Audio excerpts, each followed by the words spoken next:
এই আমি ইকো পাচ্ছি কোথা থেকে জানো?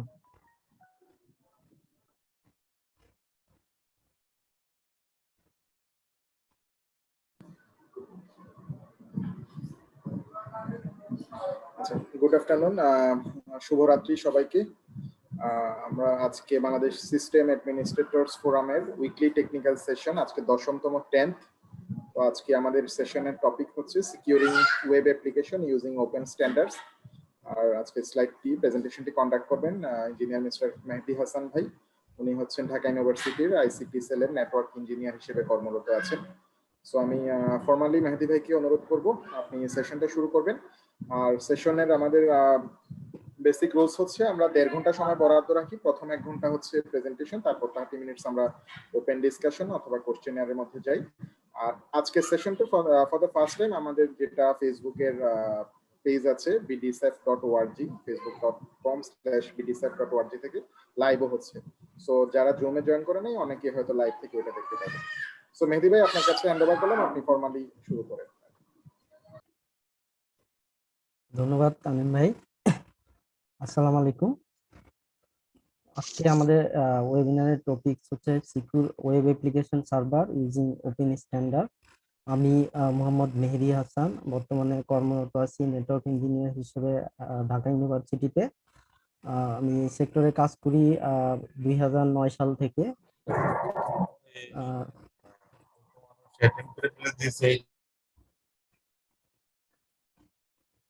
তো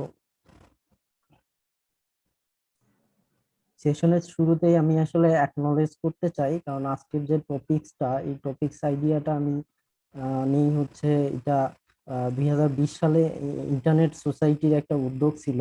বেশ কিছু ইনিশিয়েটিভের মধ্যে এটা একটা ইনিশিয়েটিভ ছিল যে বিভিন্ন চ্যাপ্টার থেকে তারা হচ্ছে কিছু পার্টিসিপেন্ট নেয় এবং তাদেরকে বেশ কয়েকটা ইম্পর্টেন্ট টপিকসের উপরে তারা ট্রেইন আপ করে। তো এই ধরনের একটি উদ্যোগ নেওয়ার জন্য আমি প্রথমেই অ্যাকনলেজ করতে চাই ইন্টারনেট সোসাইটিতে, স্পেশালি আমার যে টপিকসটা ছিল ওপেন স্ট্যান্ডার্ড এফডিওআর প্রজেক্ট। সেকেন্ডলি আমি অ্যাকনলেজ করতে চাই ইন্টারনেট সোসাইটি ঢাকা চ্যাপ্টারকে, যে তারা আমাকে হচ্ছে চ্যাপ্টার ফেলো হিসেবে এই প্রোগ্রামে অংশগ্রহণ করার সুযোগ দেয়। তো আজকে আমাদের এই সেশনের অবজেক্টিভ হচ্ছে যে কিভাবে আমরা হচ্ছে ওয়েব অ্যাপ্লিকেশনের যে সিকিউরিটি এটা ইমপ্রুভ করতে পারি সার্ভার সাইড থেকে। সার্ভার সাইডে বিভিন্ন স্ট্যান্ডার্ড প্যারামিটার চেঞ্জ করে আমরা হচ্ছে কিভাবে এটাকে আরো সিকিউরিটিটা ইমপ্রুভ করতে পারি, এটা আমাদের হচ্ছে মেইন অবজেক্টিভ।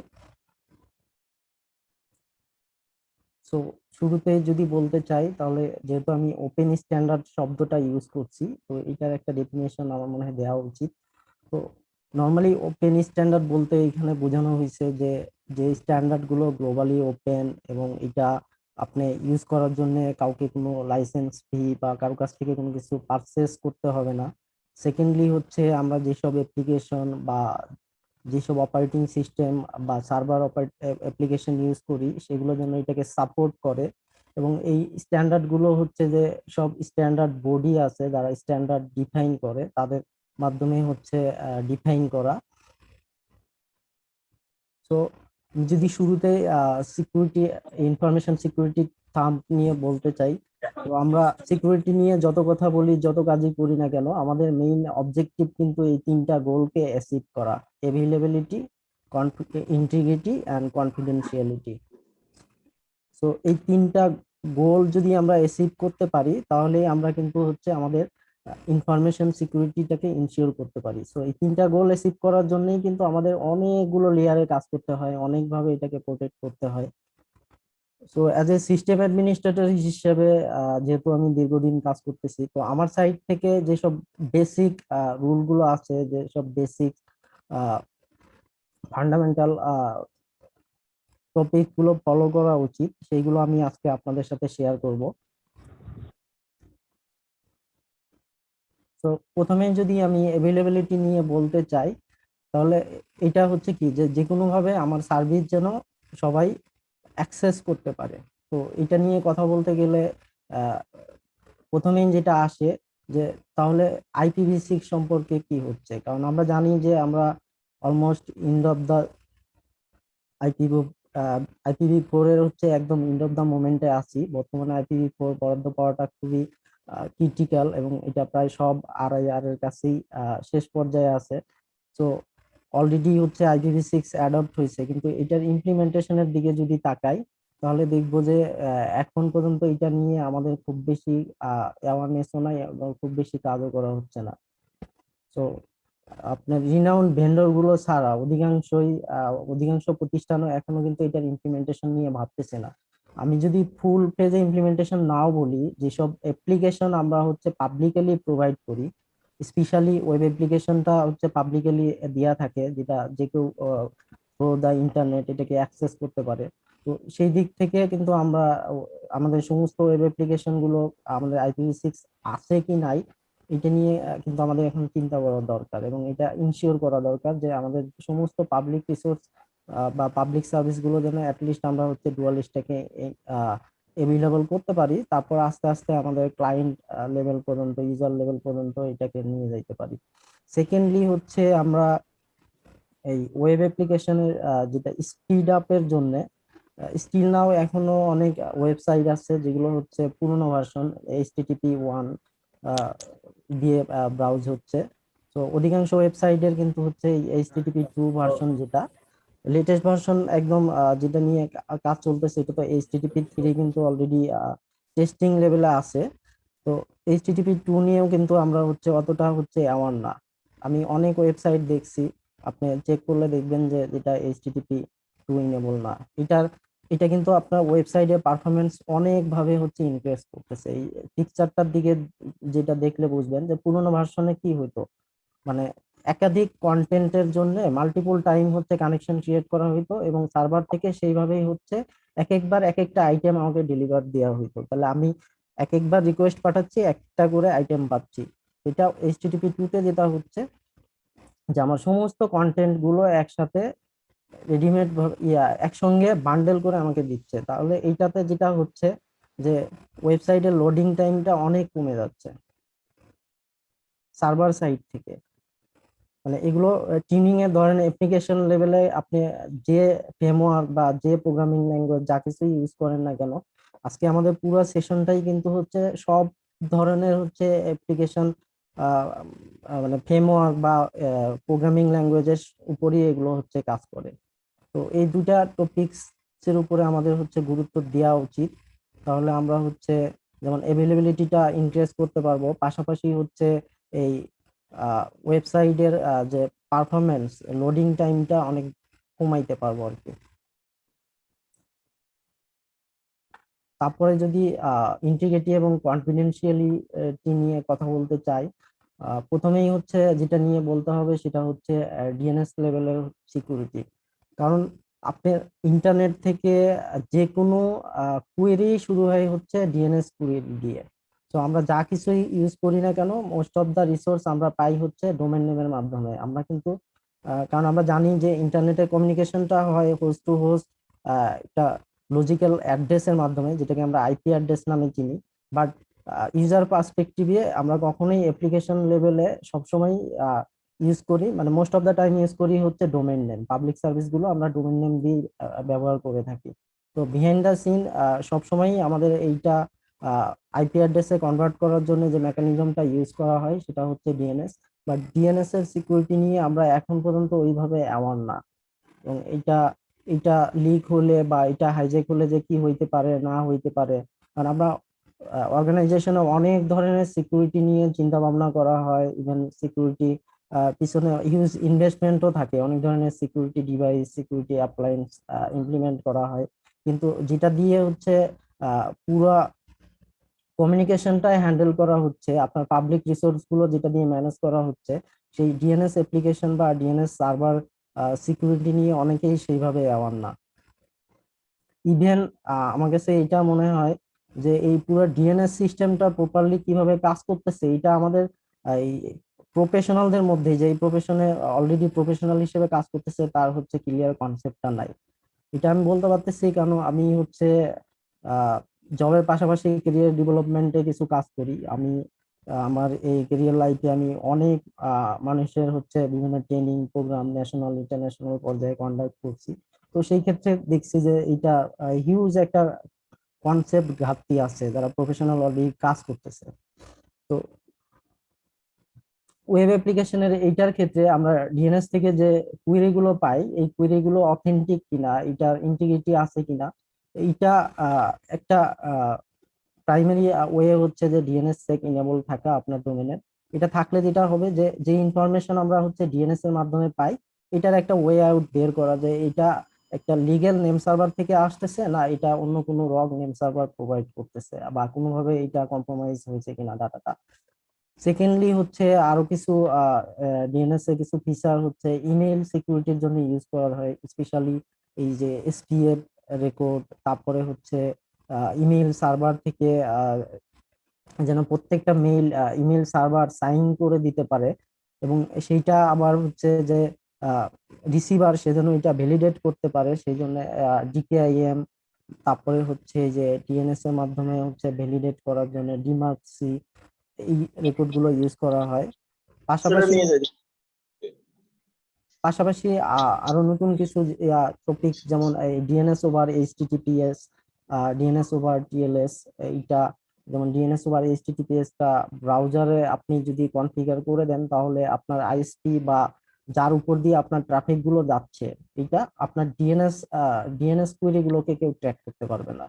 এটা শুধুমাত্র ডিএনএস সার্ভার এটাকে ট্র্যাক করতে পারবে। আপনি যে ডিএনএস রিজলভার রিজলভারকে ইউজ করতেছেন, তো রিজলভার যদি এটা সাপোর্ট করে, দেন আপনার এই ডিএনএস রিজলভার এবং আপনার মাঝখানে যে কমিউনিকেশন গুলো হচ্ছে, কারণ ডিএনএস এর এই কমিউনিকেশন গুলো তো হচ্ছে কিন্তু সিকিউর না, এটা ইউডিপি প্রোটোকলের মাধ্যমে একটা ওপেন কমিউনিকেশন হয়।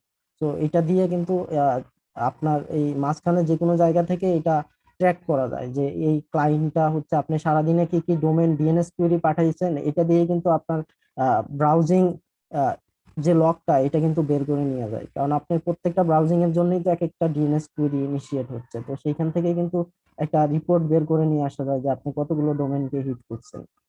তো এই এই সব টেকনোলজি গুলো দিয়ে এইগুলোকে কিন্তু প্রোটেক্ট করা যাবে, যেটা হচ্ছে শুধু আপনার ব্রাউজার এবং রিজলভার সার্ভারের মধ্যে যে কমিউনিকেটটা হবে সেটার একটা লগ হবে, মাঝখান দিয়ে আপনি কতগুলো ডোমেনের কোয়েরি করতেছেন এটার কোনো হচ্ছে ইনফরমেশন আপনার প্রোভাইডারও বের করতে পারবে না, অন্য কেউ পারবে না আপনার এই কমিউনিকেশনের মাঝখানে যারা থাকে আর কি। সেকেন্ডলি হচ্ছে এই যে কানেক্টিভিটির ক্ষেত্রে ওয়েব ওয়েব ওয়েব সার্ভার এবং হচ্ছে ক্লায়েন্টের মাঝে যে কমিউনিকেশনটা হয়, এখানেও হচ্ছে কিছু সিকিউরিটি পলিসি আছে। ফার্স্ট হচ্ছে টিএলএস, যেটাকে আমরা অনেকে এসএসএল নামে জানি, সিকিউরিটি সকেট লেয়ার, সেটার লেটেস্ট ইমপ্লিমেন্টেশন হচ্ছে টিএলএস, ট্রান্সপোর্ট লেয়ার সিকিউরিটি।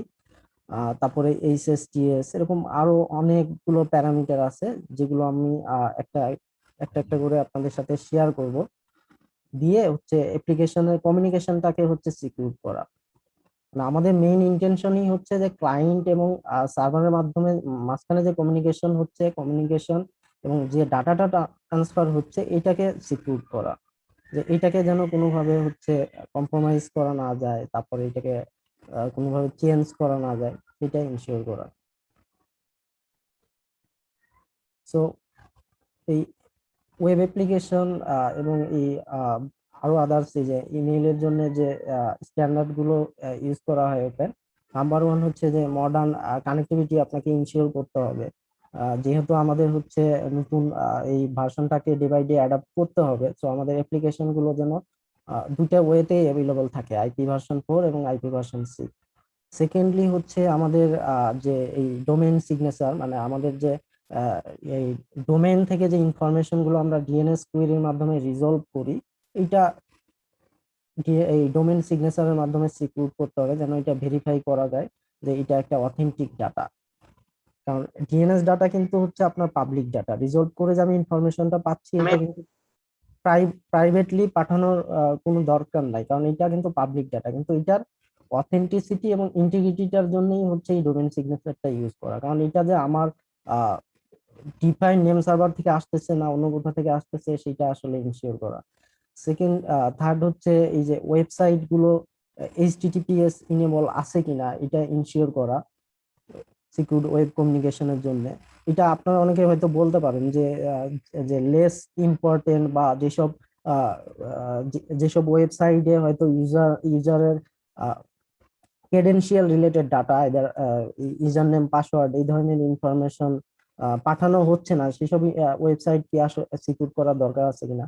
কিন্তু এটা কিন্তু মেইনলি হচ্ছে আপনার কমিউনিকেশনের জন্য, এবং কমিউনিকেশনের মাঝখানে যেটা হয়, আপনার কমিউনিকেশনটা যদি সিকিউর না হয়, আপনি নর্মাল এইচটিটিপি দিয়ে কমিউনিকেট করলেন, এটা কিন্তু অনেক ওয়ে আছে যে ক্লায়েন্ট ক্লায়েন্ট যে ডাটাটা পাচ্ছে এই ডাটাটা হচ্ছে চেঞ্জ করে দেয়া, এবং এখানে হয়তো আপনি কোনো ম্যালওয়্যার পাঠাই দিল বা কোনো স্ক্রিপ্ট পাঠাই দিল, যেটা ক্লায়েন্টে হয়তো এক্সিকিউট হলে ক্লায়েন্টের হ্যাম্পার হবে এই টাইপের আর কি। তো এই জন্য যে কোনো ওয়েবসাইটই হচ্ছে এখন এই এইচটিটিপিএস ইনেবল থাকা উচিত, এবং এটা এক সময় ছিল যে এটা এক্সপেন্সিভ বা আপনার এটার পিছনে ইনভেস্ট করতে হবে।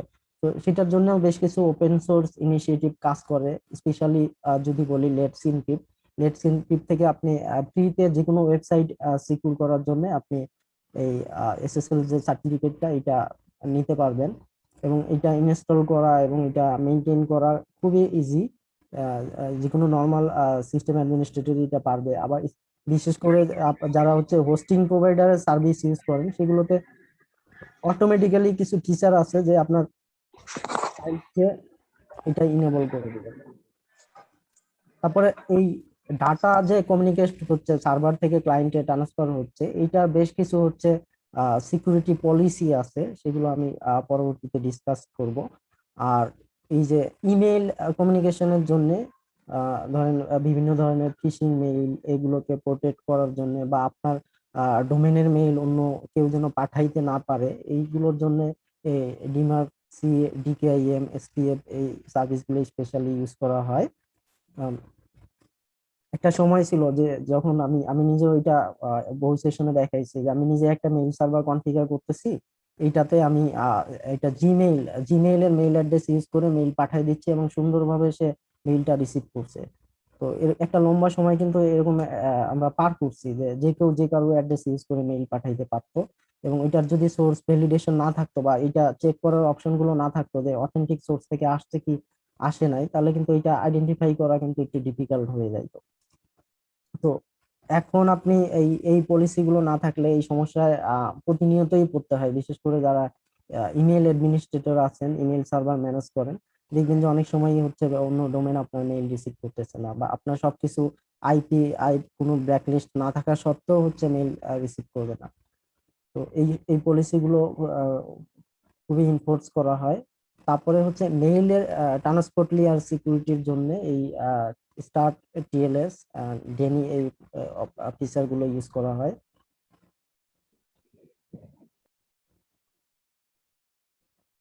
সো ওয়েব কমিউনিকেশন সিকিউর করার জন্য আমরা আহ, সবচেয়ে মোস্ট কমন প্রোটোকল যেটা এইচটিটিপিএস।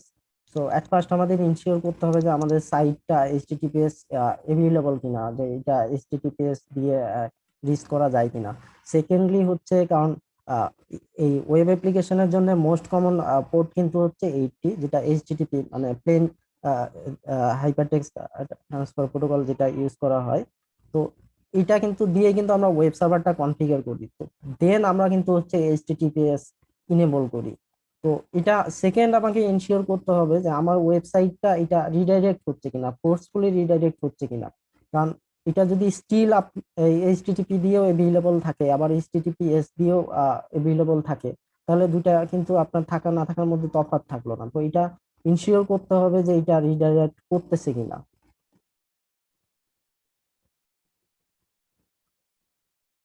থার্ড একটা অপশন থাকে এইচটিটিপি এই কম্প্রেশন বলে। তো এটা আপনার কানেকশনকে কিন্তু মানে ডাটা কম্প্রেস করতে গিয়ে যেটা করে, এটা ওয়েব সার্ভারকে ভালনারেবল করে ফেলে বিভিন্ন টাইপের হচ্ছে অ্যাটাকের মাধ্যমে আর কি। সো এটা যে পরিমাণ ডাটা কম্প্রেস করে সেটার তুলনায় আপনি যে ওয়েবের লেটেস্ট ভার্সন কিন্তু আম, তার চেয়ে বেশি স্পিড আপ করে। প্লাস আপনি যদি অন্য আরো যেসব ক্যাশিং মেকানিজম আছে বা আহ, এটা কিন্তু আপনাকে ফাস্ট সার্ভ করতেছে এই এইচটিটিপি কম্প্রেশনের তুলনায়। তো এটা আহ, মানে বেস্ট প্র্যাকটিস হচ্ছে ডিসেবল করা।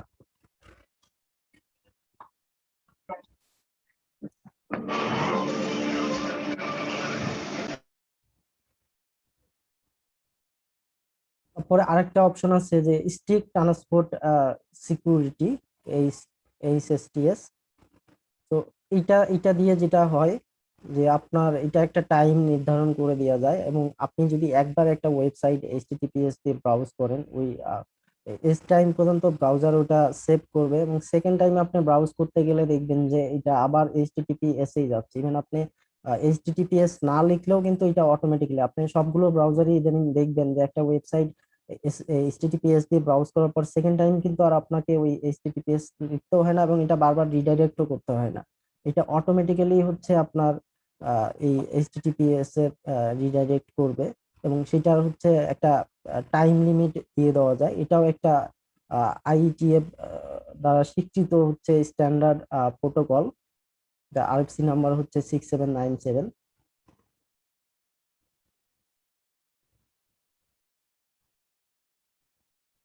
আহ এগুলো হচ্ছে বেশ কিছু আরএফসি যেটা এই ট্রান্সপোর্ট লেয়ার সিকিউরিটির জন্য ইউজ করা হয়।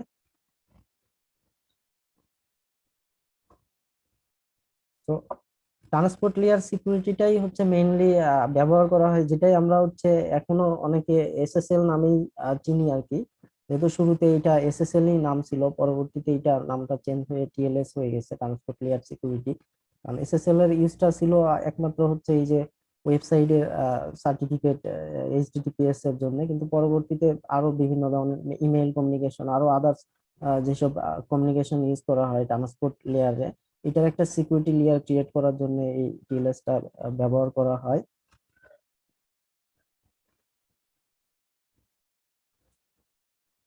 তো যেমন এই যে এইচটিটিপি ইমেইলের ক্ষেত্রে যে স্টার্ট টিএলএস, আবার অনেক ভিপিএন সার্ভিস আছে যেটাতে হচ্ছে টিএলএস ইউজ করা হয়। ইভেন আমরা এই যে ডাটাবেস ইউজ করি, বিভিন্ন ধরনের ডাটাবেস সার্ভার এবং ওয়েব অ্যাপ্লিকেশনের সাথে যে ক্লায়েন্টের সাথে যে কমিউনিকেশন, এটাতেও হচ্ছে টিএলএস দিয়ে সিকিউর করা যায় কমিউনিকেশনটাকে।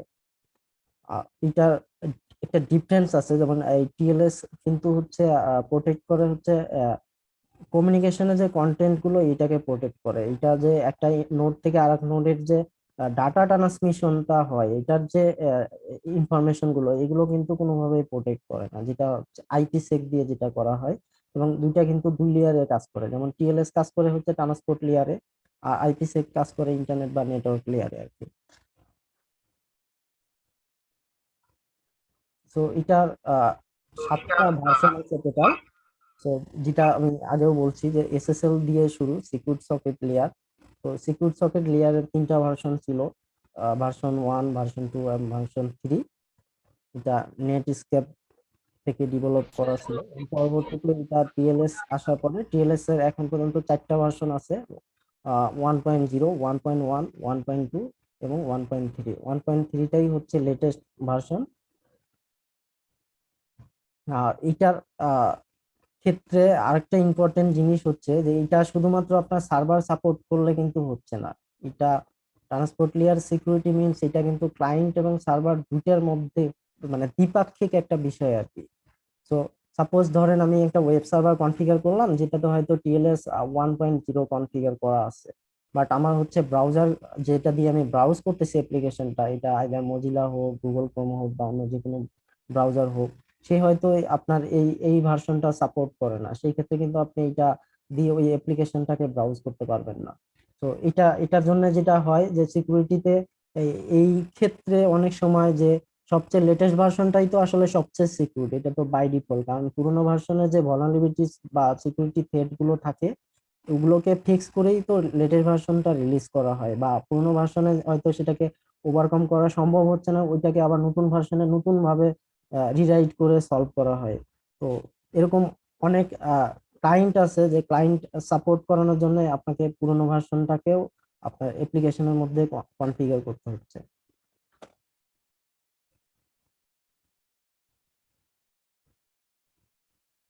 এটার জন্য যে এই যে ক্লায়েন্ট এবং সার্ভার দুটেই হচ্ছে মাল্টিপুল অনেকগুলো ভার্সন সাপোর্ট করে। ধরেন আপনার পুরোনো ভার্সন যে ব্রাউজার গুলো আছে সেগুলো হয়তো পুরোনো ভার্সন গুলো সাপোর্ট করবে, লেটেস্ট ভার্সনটা সাপোর্ট করবে না।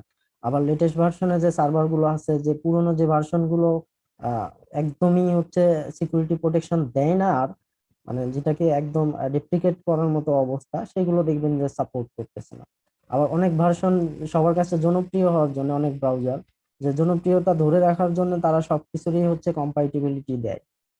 মানে দুইটা জিনিসই এইখানে হচ্ছে কাজ করে আর কি। তো এগুলো হচ্ছে টিএলএস এর যে ভার্সন গুলো, তার মধ্যে এসএসএল এর ভার্সন গুলো। আচ্ছা, এটা হচ্ছে কয়েকটা প্যারামিটার দিয়ে ডিফাইন করা যায় যেটা আপনি ইউজ করবেন কি একদমই করবেন না। যেমন এসএসএল এর ভার্সন গুলোকে বর্তমানে ইনসাফিসিয়েন্ট ধরা হচ্ছে, যে এটাকে আপনি সিকিউরিটির জন্য ইউজ করা আর না করা দুটোই সমান আর কি। কারণ এটা বিভিন্নভাবে ভালনারেবিলিটি আছে, এটার সিকিউরিটি ব্রিচ আছে। তো এটা এই এসএসএল 1 থেকে 3 পর্যন্ত এটা আপনার ইউজ করা না করা দুটোই সমান। ইভেন এই যে টিএলএস এর ফার্স্ট দুইটা ভার্সন 1.0 এবং 1.1, এটাও হচ্ছে ফেজ আউট আর কি। তো বর্তমানে লেটেস্ট ভার্সন 1.3, এটা সবচেয়ে সিকিউর, এটা এই জন্য স্ট্যাটাস গুড দেওয়া আছে। আর 1.2টা সাফিসিয়েন্ট, যে আপনার পার্টিকুলার যে প্রবলেম গুলো আছে এগুলোকে ফিক্স করলেই মোটামুটি ঠিক আছে। যে আদার্স কনফিগারেশন, মানে অ্যালগোরিদম লেভেলের যে কনফিগারেশন, এটা যদি আপনি ঠিকঠাক করতে পারেন তাহলে এটা সমস্যা নাই। তো বর্তমানে আমরা যেটা করি, এটা ভার্সন 1.3 এবং 1.2 এইগুলোকে, এই দুটাকেই হচ্ছে সাপোর্ট দেই। বাকিগুলোকে, যেমন বাই ডিফল্ট কিন্তু আপনার এই কনফিগারেশন গুলো থাকে না। আমরা যখন একটা ওয়েব সার্ভার কনফিগার করি বা এই রিলেটেড যা কিছুই কনফিগার করি, যেমন ইমেইলের ক্ষেত্রেও ধরেন আমরা তো টিএলএস ইউজ করি। তো এই টিএলএস ব্যবহার করা হয় এমন যে কোনো অ্যাপ্লিকেশন সার্ভার কনফিগারেশনের ক্ষেত্রে বাই ডিফল্ট কিন্তু আপনার এই কনফিগারেশন গুলো দেয়া থাকে না, যে আপনি কোন ভার্সন ইউজ করবেন, কোন ভার্সন ইউজ করবেন না। এটা তারা সফটওয়্যার, যে সফটওয়্যার ম্যানুফ্যাকচারার বা সফটওয়্যার ডেভেলপার সফটওয়্যারটা রিলিজ করে, তারা হয়তো কিছু বেস্ট প্র্যাকটিস ফলো করে, হয়তো যেগুলো ফেজ আউট হয়ে গেছে বা ইনসাফিসিয়েন্ট হয়ে গেছে সেটা আর সে সাপোর্ট দিবে না। বাট অনেক সময় এরকম পাওয়া যায়, অনেক অ্যাপ্লিকেশন যেটা আপনার স্টিল নাও, যে এই পুরোনো সবগুলো সাপোর্টই তার মধ্যে আছে। তো এটার মধ্যে আপনাকে কনফিগার করে দিতে হবে যে এগুলো আপনি আর সাপোর্ট করবেন কি করবেন না।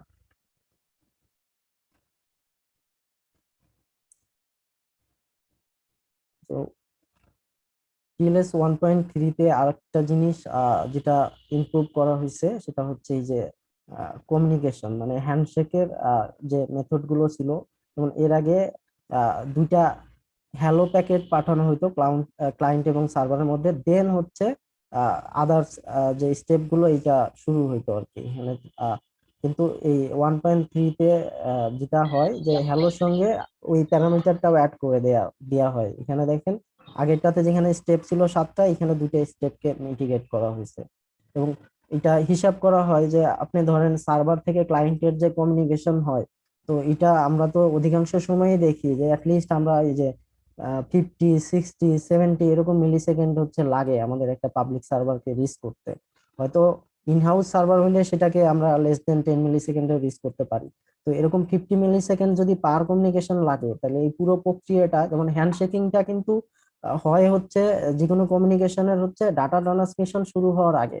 তো এটার সঙ্গে যদি আবার টিসিপির হ্যান্ডশেকিংটা যোগ করা যায়, কারণ টিসিপি দিয়ে এটা পাঠাইতে গেলে ওটা তো আপনার হ্যান্ডশেকিং প্রক্রিয়ার পরে তারপরে তো এটা শুরু হবে।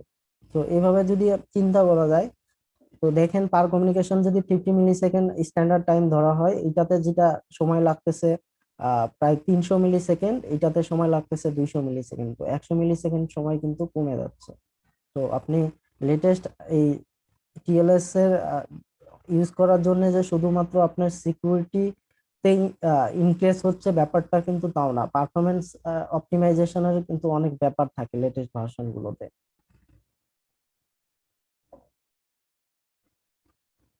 তো অ্যালগোরিদম সিলেকশনের ক্ষেত্রে এই যে আমরা যেটা বললাম, এই যে এটার ক্ষেত্রে ধরেন এই প্রক্রিয়াগুলো হওয়ার পরেই তো ডাটা কমিউনিকেশন শুরু হয়। এই ডাটা কমিউনিকেশন শুরু হওয়া পর্যন্ত এইখানে 4টা স্টেপ আছে। 4টা স্টেপ বলতে, যেমন ফার্স্ট হচ্ছে এই যে সার্টিফিকেট ভেরিফিকেশন, তারপরে হচ্ছে এই যে কি এক্সচেঞ্জ, তারপর বাল্ক ইনক্রিপশন এবং হ্যাশিং। এই 4টে অ্যালগোরিদমের মাধ্যমেই কিন্তু এই একটা টিএলএস কমিউনিকেশন এস্টাবলিশ করা হয়।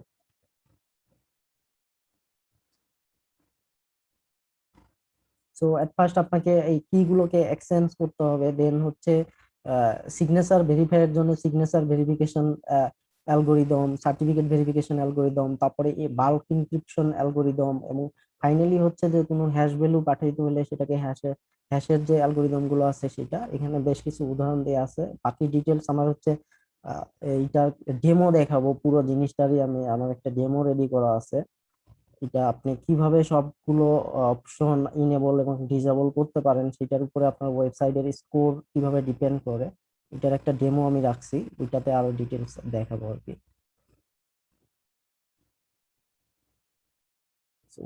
তো এই যে টিএলএস এইটা শুরুর দিকে আমি বলছিলাম এই যে কম্প্রেশনের জন্য, যেটা যে কম্প্রেশন আমরা সবসময় মনে করি যে এটা ব্যান্ডউইথ ইউটিলাইজেশনটাকে লেস করে, ব্যাপারটা কিন্তু সবসময় সত্য না, কারণ এখানে যতটুকু কম্প্রেশন সে করে তার চেয়ে হচ্ছে সে সিকিউরিটি ভলনারেবিলিটিটা বাড়ায় দেয়। তো এই জন্য এটা রিকমেন্ডেড হচ্ছে যে আপনার টিএলএস লেভেলে কোনো কম্প্রেশন ইউজ না করা, কোনো ধরনের কম্প্রেশন এটা এই লেভেলে ইউজ না করাটাই হচ্ছে বেটার। সেকেন্ডলি হচ্ছে যে রিনেগোশিয়েট, এইটা রিনেগোশিয়েটটাও যেন সিকিউর রিনেগোশিয়েট হয় সেটা ইনশিওর করা, যেটা এই ভার্সন 1.3 তে অ্যাভেলেবল আছে, যেটা আপনি কনফিগার করে দিতে পারবেন যে এই নর্মাল যে রিনেগোশিয়েশন আছে এটা ডিজেবল থাকবে কিনা। আরেকটা অপশন আছে যে জিরো আরটিটি,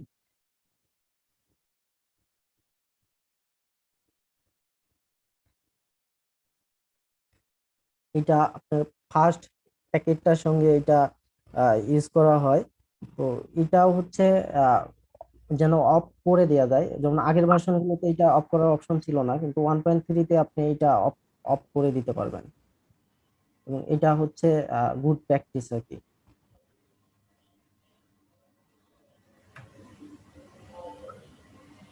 তারপরে আরেকটা অপশন হচ্ছে ওসিটিএস, এটা একটা প্রোটোকল যেটা আপনার এই যে সার্টিফিকেট ভেরিফিকেশনের জন্য যে এইটা থাকে, এটা প্রত্যেকবার এটা আপনারা জানেন যে সার্টিফিকেশন ভ্যালিডেশনের জন্য কয়েকটা ওয়ে থাকে, যে আমরা যে সার্ভারের সার্টিফিকেট কনফিগার করি, শুধু সার্ভারের সাথে এটা এটা কিন্তু আবার সিএ দ্বারা হচ্ছে সার্টিফাই থাকে।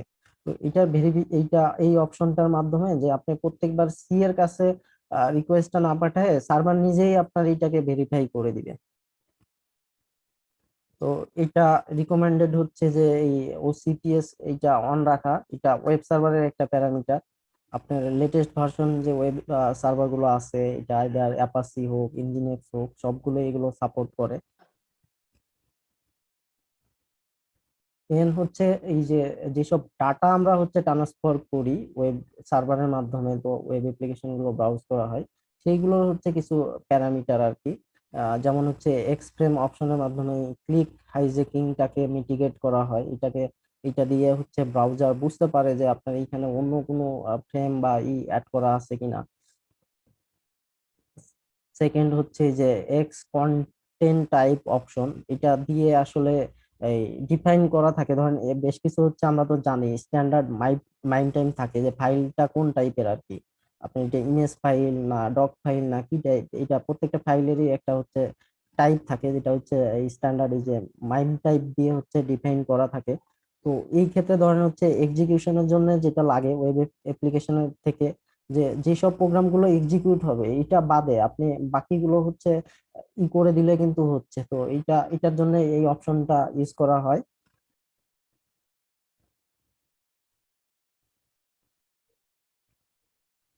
না হলে এখানে এইটা যে সুযোগ হয় এই মাইন্ড টাইপ স্নিপিং, এটা হচ্ছে আপনার একটা অ্যাটাক আছে যেটা দিয়ে যে কোনো একটা ফাইল দিয়ে একটা ফাইল টাইপ মন গড়া ক্রিয়েট করে, এটা এই যে বলে মাইন্ড টাইপ কনফিউশন অ্যাটাক, এটা ক্রিয়েট করা হয় আর কি।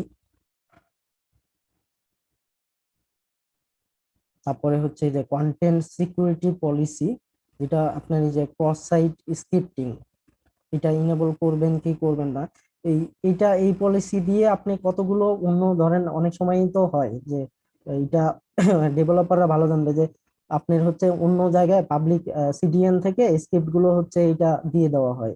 তো আপনার ব্রাউজার কিন্তু এটা দেখতেছে, এটা কিন্তু লোড হচ্ছে অন্য আরেকটা সার্ভার থেকে, আপনার অরিজিন সার্ভার থেকে লোড না হয়ে অন্য একটা সার্ভার থেকে লোড হচ্ছে। তো এটা আপনি অ্যালাউ করবেন কি করবেন না, এবং অ্যালাউ করলেও কোথা থেকে করবেন কোথা থেকে করবেন না, এটা অ্যালাউ লিস্টের মাধ্যমে এটা ডিফাইন করে দেওয়া যায়। তো এই ফিচারটার হচ্ছে মানে সুবিধা অসুবিধা দুটাই আছে। কারণ এটা অ্যাপ্লিকেশন ডেভেলপারের হচ্ছে হেল্প ছাড়া আপনার এই অ্যালাউ লিস্টটা করা একটু কঠিন। আবার অ্যাপ্লিকেশন ডেভেলপাররাও তো এখন হচ্ছে অ্যাপ্লিকেশন গুলো প্যাচ থেকে সবসময় ডেভেলপ করে না, তারা বিভিন্ন লাইব্রেরি ইউজ করে, ফ্রেমওয়ার্ক ডাউনলোড করে। তো এটা যদি অনেক সময় আপনি সবগুলো ইনফরমেশন না দিতে পারেন যে এটা কত জায়গা থেকে স্ক্রিপ্ট গুলো আপনার নিচ্ছে নিয়ে এক্সিকিউট করতেছে, এই অ্যালাউ লিস্টে সেটা না দিতে পারলে আপনার সাইটটা অনেক সময় ব্রেক হয়ে যাবে। কারণ ওই ওই অ্যাপ্লিকেশন ওই প্রোগ্রাম পার্টিকুলার ওই প্রোগ্রামটা যদি এক্সিকিউট না করে, ওইটার জন্য যে ফিচারটা ওইটা হয়তো আপনি পাবেন না। তো এটার সুবিধা অসুবিধা আসলে দুটেই আছে। ফাইনাল আরেকটা অপশন হচ্ছে এই যে রিফারাল পলিসি, এটা এক্সিস্ট করে কি করে না। এটা দিয়ে মেইনলি হচ্ছে এই যে মানে ট্র্যাক করার জন্য, মানে ওয়েবসাইটের এই যে ভিজিটর ইনফরমেশন ট্র্যাক করা, এই ক্লায়েন্টদের ইনফরমেশন ট্র্যাক করা, কুকি টুকি, এইটার জন্য এটা কাজ করে আর কি। তো এই পলিসির মাধ্যমে আমরা এইগুলোকে হচ্ছে ট্র্যাক করতে পারি আর কি। এখন এই যে যে যে কথাগুলো বললাম যে এই অপশন গুলোতে আমাদের হচ্ছে নজর দেওয়া উচিত, কারণ নর্মালি আমরা হচ্ছে যেটা করি যে অ্যাপ্লিকেশন ডেভেলপার আমাদের অ্যাপ্লিকেশনের সোর্স কোড গুলো দিয়ে দেয়, ডাটাবেস সার্ভারের সাথে আমরা ডাটাবেসের একটা কানেক্টিভিটি ক্রিয়েট করি, তারপরে ওয়েব সার্ভারের বেসিক যে কনফিগারেশন ওই কনফিগারেশন টুকুই আমরা করি। আর আবার এইচটিটিপিএস করলে এইচটিটিপিএস মানে এসএসএলটা ইনেবল করে দিয়ে, কিন্তু ওইটার যে প্যারামিটার গুলো আমি বললাম এই প্যারামিটার গুলোতে কিন্তু আমাদের খুব বেশি নজর দেওয়া হয় না, এবং এই স্ক্যানিং গুলো ওইভাবে রেগুলার করা হয় না যদি না আপনি স্পেশালি কোনো সিকিউরিটি অ্যানালাইসিস না করেন আর কি। যারা অনেক প্রতিষ্ঠানে এটা থাকে, অনেক প্রতিষ্ঠানে থাকে না, আবার অনেক সিস্টেম অ্যাডমিনিস্ট্রেটর হয়তো নিজ উদ্যোগে এটা করে যে আমি যে এটা দিচ্ছি আমার সিকিউরিটি গুলো একটু অ্যানালাইসিস করি, বা আহ, একদম কমন যে সিকিউরিটি ডোর গুলো থাকে এগুলো একটু চেক টেক করি। এটা আবার অনেকে করা হয় না, বেসিক কনফিগারেশন গুলো রেখে রেখে দেয়। এখন এটা যদি আমরা এই পলিসি গুলো বসাইতে যাই, এই আর যত কথা বললাম সবগুলোই কিন্তু কনফিগার করতে হবে আমার সার্ভারে। মানে যদি ওয়েব অ্যাপ্লিকেশন হয় ওয়েব সার্ভারে, মেইল হইলে মেইলের যে সিকিউরিটি ফিচার গুলো বললাম এটা মেইল সার্ভারের মধ্যে এটা কনফিগার করতে হবে। গরম হয়েছে না আর হয়ে গেছে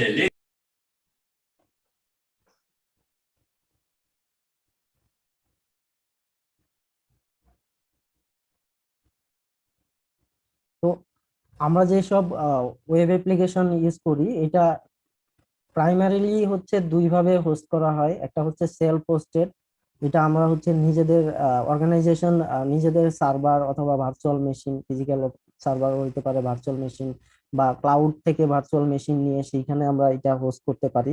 এটার ক্ষেত্রে আমাদের কিন্তু সব ধরনের অ্যাক্সেস থাকে, যে যে কোনো চেঞ্জ করা, সফটওয়্যার ইনস্টল করা এবং সফটওয়্যারের ভিতরে যে কনফিগারেশন এগুলোতে আমরা অ্যাক্সেস পাই। দুই নাম্বার যেটা হচ্ছে যে হোস্টেড সলিউশন মেইনলি আমরা যেটা এই যে হোস্টিং প্রোভাইডারের কাছ থেকে নিয়ে নিয়ে থাকি। এইটা মোস্ট অফ দা টাইম তারা আমাদের একটা কন্ট্রোল প্যানেল প্রোভাইড করে, ওইটাতে আমরা শুধু আমাদের ডাটাবেস গুলো ক্রিয়েট করতে পারি, ডাটাবেস তারপরে সোর্স কোড গুলো আপলোড করতে পারি, আপলোড করার পরে ডোমেনের সাথে ডোমেনটা কনফিগার করে দিলে আমরা এটা ব্রাউজ করতে পারি। এটার ক্ষেত্রে যেটা হয় command line access most of the time থাকে না, আবার যদি কমান্ড লাইন অ্যাক্সেস আপনার থাকেও এটা একদম বেসিক কিছু অপারেশন, বেসিক কিছু কমান্ড হচ্ছে আপনি ওইটাতে পারফর্ম করতে পারবেন, এর বাইরে আপনি কিছু করতে পারবেন না আর কি। সো এই ফিচার গুলো ইনেবল করতে হলে অবশ্যই একটা হচ্ছে যে আপনি যে হোস্টেড সার্ভিস নিচ্ছেন এটা হোস্টেড সার্ভিস যাদের কাছ থেকে নিচ্ছেন তারা এই প্যারামিটার গুলো ফুলফিল করে কিনা আমি আজকে আপনাদেরকে দেখাবো। এটা আপনারা হচ্ছে স্ক্যান করে হচ্ছে ফাইনালাইজ করবেন যে আপনি ধরেন একটা হোস্টিং প্রোভাইডারের কাছ থেকে হোস্টিং নিচ্ছেন। কারণ অনেক ক্ষেত্রে যারা ছোট ছোট প্রতিষ্ঠান তাদের তো ওয়েবসাইট হোস্ট করার জন্য নিজের প্রতিষ্ঠানে সার্ভার বসাবে না, আবার সার্ভার বসাইলে যে এটা গ্লোবালি পাবে ব্যাপারটা তো এরকম না, এটার পিছনে আরো অনেক কিছু ব্যাক এন্ডে কাজ করতে হবে। যে আপনাকে পাবলিক ইন্টারনেট কানেক্টিভিটি নিতে হবে, তারপরে সার্ভারটা যেখানে বসাবেন সেটার এনভায়রনমেন্ট প্রোভাইড করে, আবার এত ঝামেলা না হয় বাদই দিলাম যে আপনি কোনো ক্লাউড থেকে হয়তো ভার্চুয়াল সার্ভার নিয়ে করলেন, ভার্চুয়াল সার্ভার নিয়ে করলেও আবার ভার্চুয়াল সার্ভার নিয়ে করা মানে কি আপনার ওই লেভেলের একজন সিস্টেম অ্যাডমিনিস্ট্রেটর লাগবে যে সার্ভারটাকে মেনটেন করতে পারবে। তো সে তুলনায় আমরা ছোট ছোট প্রতিষ্ঠানের জন্য যারা এই যে রেডিমেড হোস্টিং সলিউশন নাই, কন্ট্রোল প্যানেল গুলো অনেক ইউজার ফ্রেন্ডলি থাকে, যেখানে সোর্স কোড গুলো আপলোড করে দিলে, ডাটাবেস ক্রিয়েট করে ইউজার কনফিগার করে দিলে একটা ওয়েবসাইট হোস্ট করা অনেক সহজ হয়ে যায়, যে কেউ এটা করতে পারে। মানে নয়টি প্রফেশনালকেও যদি 1-2 দিন ট্রেনিং দেওয়া যায়, সেও এটা করতে পারে।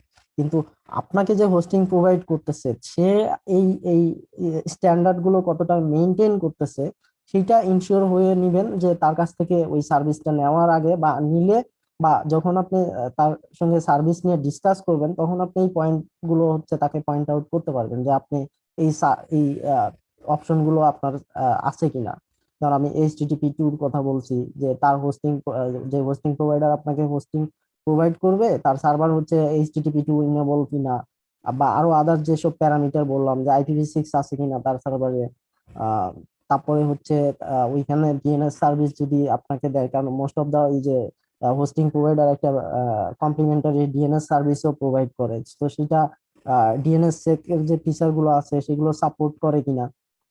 আর আরেকটা মেথড আমরা হচ্ছে যেটা বর্তমানে খুবই পপুলার এবং ইউজ করা হয়, সেটা হচ্ছে যে কন্টেন্ট ডেলিভারি নেটওয়ার্ক, CDN। তো CDN কিন্তু আপনার যতই থাকুক, এটা কিন্তু একটা অরিজিনাল ওয়েব সার্ভার থাকতে হয়, যে অরিজিনাল একটা ওয়েব সার্ভার থেকে সে ডাটাটাকে নেয়, ডাটাটা নিয়ে তারপরে এইটাকে জিওগ্রাফিক্যালি ডিস্ট্রিবিউটেড তার যেসব ক্যাশিং সার্ভার আছে সেইগুলোকে ক্যাশ করা হয়। এতে পারফরমেন্সটা হচ্ছে বেটার পাওয়া যায় আর কি, কারণ আপনি সবসময় হচ্ছে আপনার নিয়ারেস্ট লোকেশন, সাপোজ ধরেন আমরা যদি ইউএস এর একটা ওয়েবসাইট বাংলাদেশ থেকে যদি ব্রাউজ করতে যাই, এটার যে সময় নিবে, তো বাংলাদেশে হোস্টেড একটা ওয়েবসাইট অবশ্যই অনেক কম সময় নিবে। তো এরকম ক্ষেত্রে যেটা হয়, যে তারা জিওগ্রাফিক্যালি তাদের যে ডাটা সেন্টার গুলো আছে সেইগুলোতে তারা ডিস্ট্রিবিউট করে দেয়, এবং ব্রাউজ করার সময় ভিজিটর সে তার নিয়ারেস্ট পসিবল লোকেশন থেকেই ডাটা পায়। যেমন এটা এটা CDN যদি না থাকে, যে ভিজিটর সবসময় কি হচ্ছে, যে যেটা অরিজিনাল সার্ভার সেটার সঙ্গেই কমিউনিকেট করতেছে। আর CDN থাকলে এটা এই জিওগ্রাফিক্যালি তার ডিস্ট্রিবিউটেড যেসব ডাটা সেন্টার আছে সেগুলো ক্যাশ সার্ভার হিসেবে কাজ করে, এবং ইউজার তার সবচেয়ে কাছের এবং সবচেয়ে যেটা কম টাইম নিয়ে হচ্ছে রিচ করতে পারবে, সেইখান থেকেই ডাটাগুলো সার্ভ করে। তো এই এই অপশনটার জন্য আপনার কিন্তু উপরের দুটো অপশনে থাকতেই হবে, যে কোনো একটা থাকতেই হবে। আইদার এটা আপনার নিজের অর্গানাইজেশন বা ক্লাউডে সেলফ হোস্ট, মানে সার্ভার নিয়ে সার্ভারের ভিতরে কনফিগার থাকতে হবে, অথবা ধরেন আপনি কোনো হোস্টিং প্রোভাইডারের কাছ থেকে নিয়েও আপনি ওই ওয়েবসাইটের CDN ইনেবল করতে পারবেন।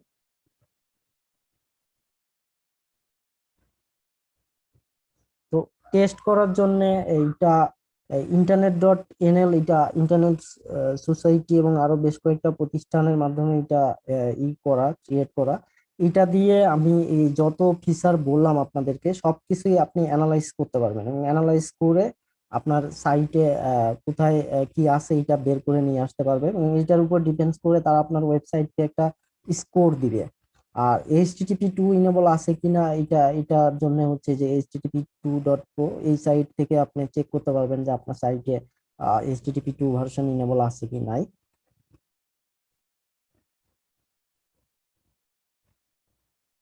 সো ডেমো শুরু করার আগে আপনাদের যদি কোনো প্রশ্ন থাকে তাহলে বলতে পারেন।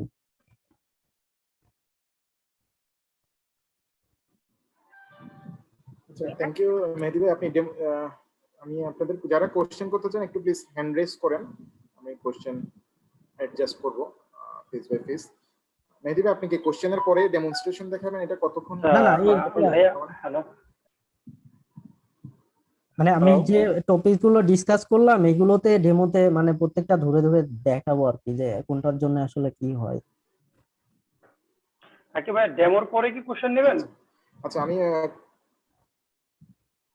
না আগে কোশ্চেন নিতে চাচ্ছি, উনি ডিসকাশন আছে আমরা কিছুক্ষণ।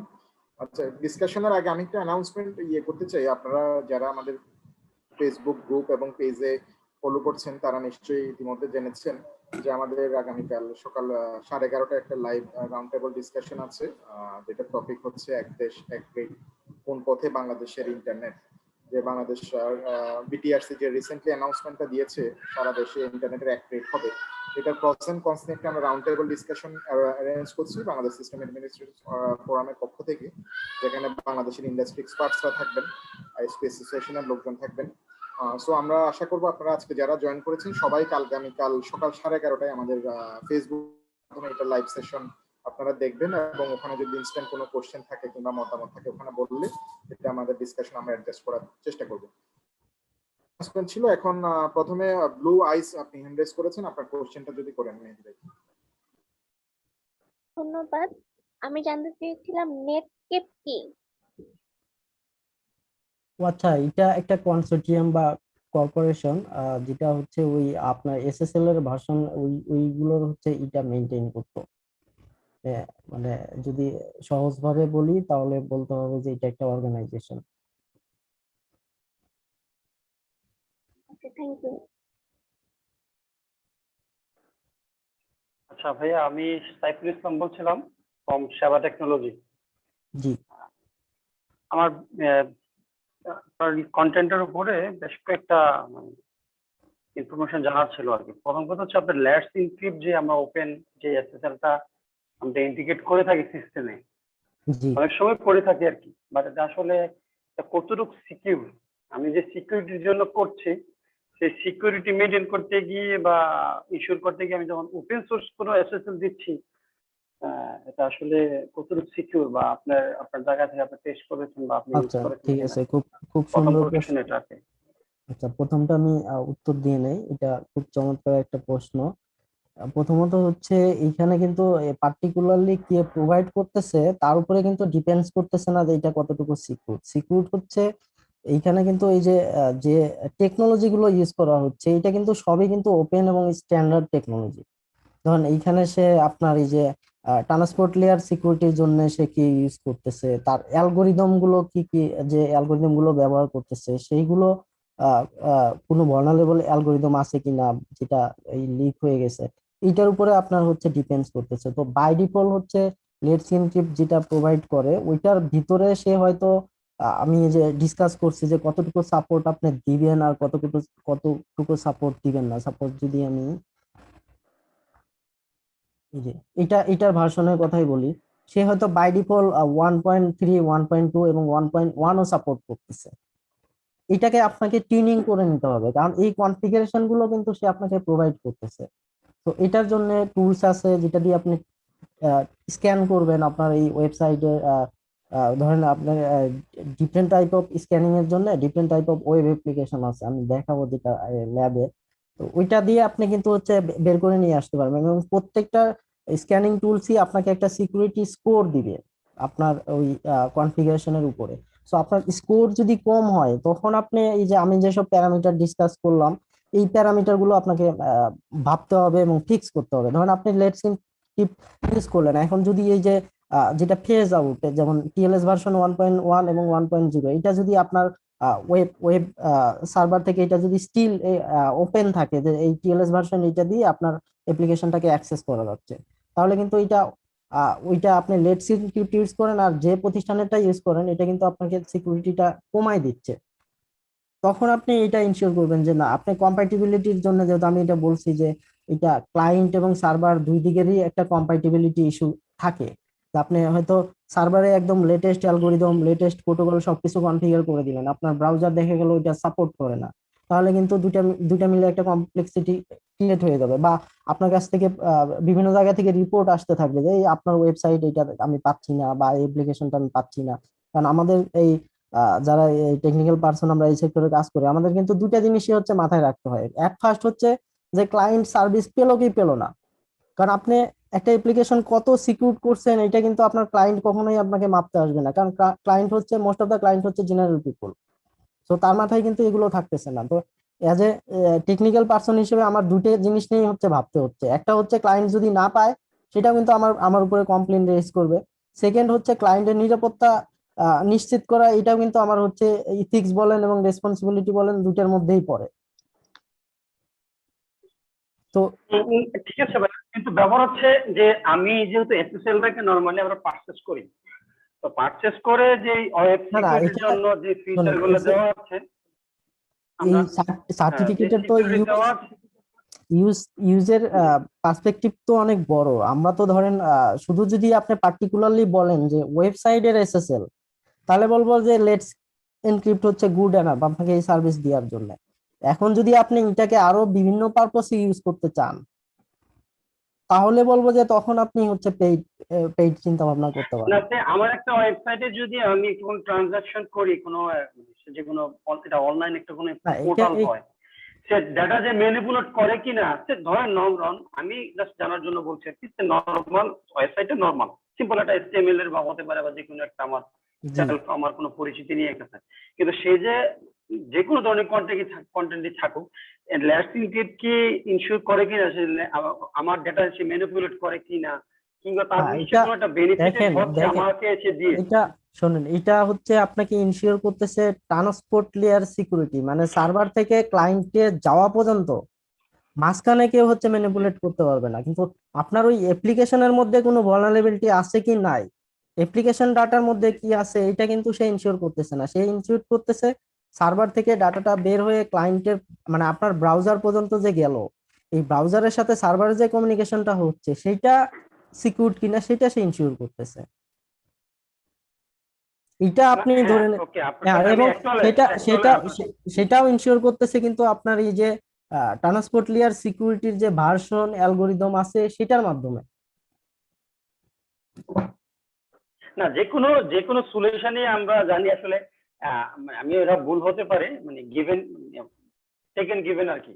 মানে ব্যাপার হচ্ছে আমি যেখান থেকে পারচেস করতে হয় আমাকে একটা সার্টিফিকেট অন্যান্য ইয়া থেকে, জি। যেগুলো যারা সলিউশন গুলো দিয়ে থাকে, বাট ও আমাকে ফ্রি দিচ্ছে, মানে সে কি কোনো রকম, মানে তার কোনো বেনিফিটেড ছাড়া, কিংবা সে আমার কাছে কোনো কন্টেন্ট বা কোনো হিস্টোরি না না বা যে এটা কোনো কিছু, মানে সে আপনার আমার দ্বারা। আপনার আপনার চিন্তাটা একটু চেঞ্জ করতে হবে। ফি মানে জি আপনি পেমেন্ট করতেছেন না, এটা এটা মিন না কিন্তু যে ওই ওই জিনিসটা ফ্রিতে চলতেছে। আপনি আপনি ওইটার পিছনে পেমেন্ট করতেছেন না, কিন্তু ওইটার পিছনে আপনার million million dollar billion billion dollar invest হচ্ছে। ওকে। আচ্ছা মেহেদী ভাই, মানে আমার মনে হয় আমি নাথিং, নাথিং এখানে হচ্ছে নাথিং ইজ এটা একটু ফ্রি, আমরা বুঝছেন? এটা এটা আপনি আমরা একটু পেমেন্ট করতেছেন না। জি জি অন্যজনের কাছে চলে বলেন। যাই, একটু আমাদের সময় লিমিটেশন আছে। মিস্টার অনুপ অনুপ কুমার চক্রবর্তী, আপনার কোশ্চেনটা যদি।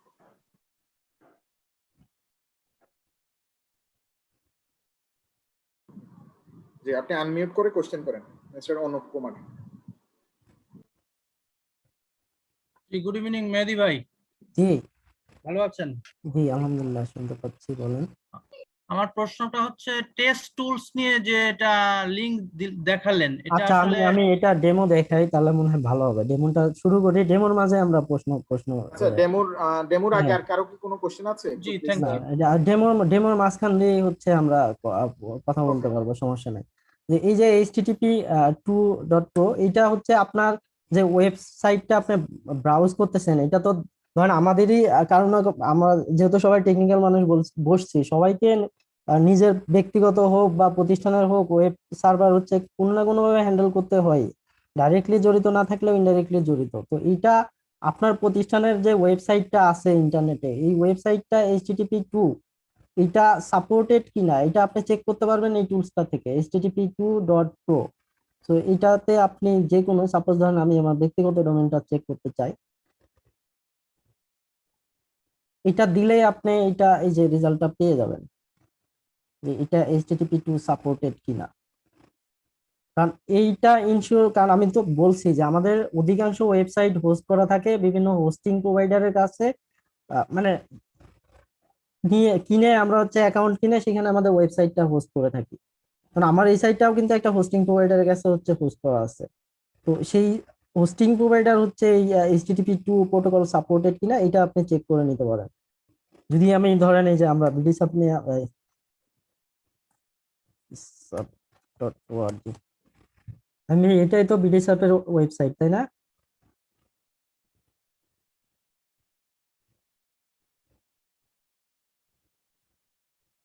কারণ এটা যদি সাপোর্টেড না হয়, যেমন এটা এটা কিন্তু হোস্টিং প্রোভাইডারের, আমি যদি ভুল না করি এটা কোনো হোস্টিং প্রোভাইডারের কাছেই হচ্ছে হোস্ট করা। তো এইভাবে হচ্ছে আমরা চেক করতে পারবো যে আসলে আমাদের হচ্ছে লেটেস্ট প্রোটোকলটা সাপোর্ট করে কিনা। যেমন এরপরে অলরেডি এটাও কিন্তু হচ্ছে কিছুদিনের মধ্যে থাকবে না, কারণ এইচটিটিপি 3 নিয়ে কাজ হচ্ছে এবং এটা টেস্টিং আমাদের হচ্ছে পর্যায়ে আছে। মেহেদি ভাই bdcsadmin.org আচ্ছা আচ্ছা আচ্ছা, প্লিজ।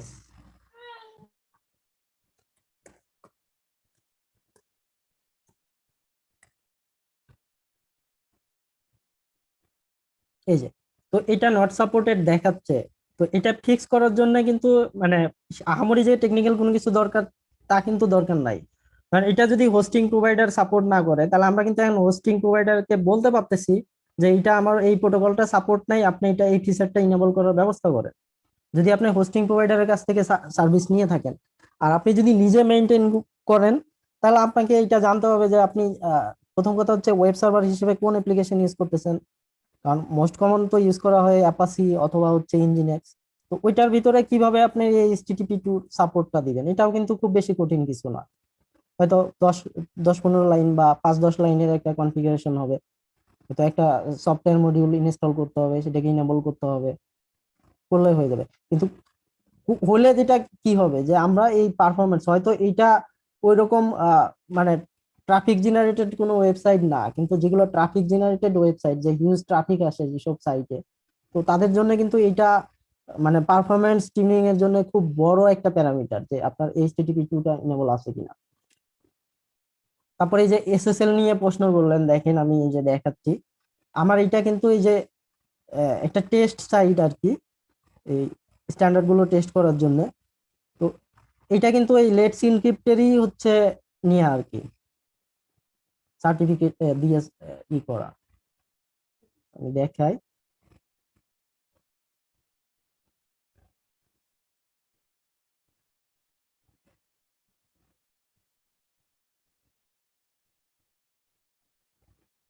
এই যে, এটা কিন্তু লেটস ইনক্রিপ্ট থেকেই নেওয়া সার্টিফিকেটটা। বাট আমার এইটাতে A+ আসতেছে। আপনি আরেকটা লেটস ইনক্রিপ্ট ইনেবল করে এটা স্ক্যান করেন, দেখেন এটা A+ আসে কিনা। এটা লেটস ইনক্রিপ্ট ইনেবল করলে ওই ওই কমান্ড লাইনে ওই সময় আসে, অথবা আপনি এই যে sslabs.com এই সাইটে গেলে আপনি এটা টেস্ট করতে পারবেন। তো এটা আপনি লেটস ইনক্রিপ্ট থেকে নিছেন না টাকা দিয়ে কিনছেন সেটা বড় কথা না, বড় কথা হচ্ছে যে আপনি এইটা দিয়ে স্ক্যান করলে সে সমস্ত প্যারামিটার গুলো চেক করবে, চেক করার পরে এই যে আমাকে যে প্লাসটা দিছে এটা কিন্তু এমনি এমনি দেয় নাই, দিছে হচ্ছে আমার এই ট্রান্সপোর্ট লেয়ার সিকিউরিটি ভার্সন। তারপরে হচ্ছে এই ট্রান্সপোর্ট লেয়ার সিকিউরিটির মধ্যে আমি আপনাদেরকে দেখাইছি যে চারটা প্যারামিটার ওই জায়গায় কাজ করে, চার ধরনের অ্যালগোরিদম থাকে। তো চারটে অ্যালগোরিদমেরও তো হচ্ছে বিভিন্ন ধরনের অ্যালগোরিদম আছে ক্রিপ্টোগ্রাফি। তো কোন অ্যালগোরিদম কোথায় ইউজ হচ্ছে সেটারও আবার আপনার এই যে গুড, সাফিসিয়েন্ট, ফেজ আউট এই প্যারামিটার গুলো সেট করা আছে, যে যেগুলো ডেপ্রিকেট হয়ে গেছে সেগুলো এক ধরনের। তো সমস্ত কিছু প্যারামিটার মিলে কিন্তু আমি এটা পাচ্ছি। আর এটা কিন্তু আমি ডিফল্ট কনফিগারেশনে পাই নাই, আমার বেশ কিছু জিনিস ওই লেটস এনক্রিপ্ট ইনেবল করার পরেও এটা রিকনফিগার করতে হয়েছে। কারণ আপনি যে ট্রান্সপোর্ট লেয়ার সিকিউরিটির এটা ডিটেল জানার জন্য যে উইকিপিডিয়ার এই একটা পেজই যথেষ্ট। এখানে কিন্তু কম্পারিজন গুলো হচ্ছে দেয়া আছে, আপনার এই যে অ্যালগোরিদম গুলো কোনটায় কোনটা সাপোর্ট করতেছে, তারপরে যে কোনটায় কি ইনসিকিউরড হয়ে গেছে, পুরো জিনিসটা আপনার এই যে উইকিপিডিয়ার একটা পেজই যথেষ্ট। এবং ব্রাউজার কোনটা কোন কোন ভার্সন কতটুকু কি কি সাপোর্ট করে সেটারও কিন্তু কম্পারিজন এই হিসেবে আছে এই পেজটাতে। মানে এগুলো কোনো কিছুই কঠিন কিছু না। আমাদের সমস্যা যেটা হচ্ছে সেটা হচ্ছে আমাদের অ্যাওয়ারনেসের অভাব, যে এগুলো নিয়ে আমরা অতটা অ্যাওয়ার না। আমাদের কথা হচ্ছে আমরা সার্ভিস পাচ্ছি তো, আমাদের ব্রাউজারে আসতেছে তো। আর এই যে ইন্টারনেট এনএল এইটাতে আপনি অনেকগুলো প্যারামিটার সে চেক করবে এবং প্রত্যেকটা প্যারামিটারের আলাদা আলাদা রেজাল্ট শো করবে।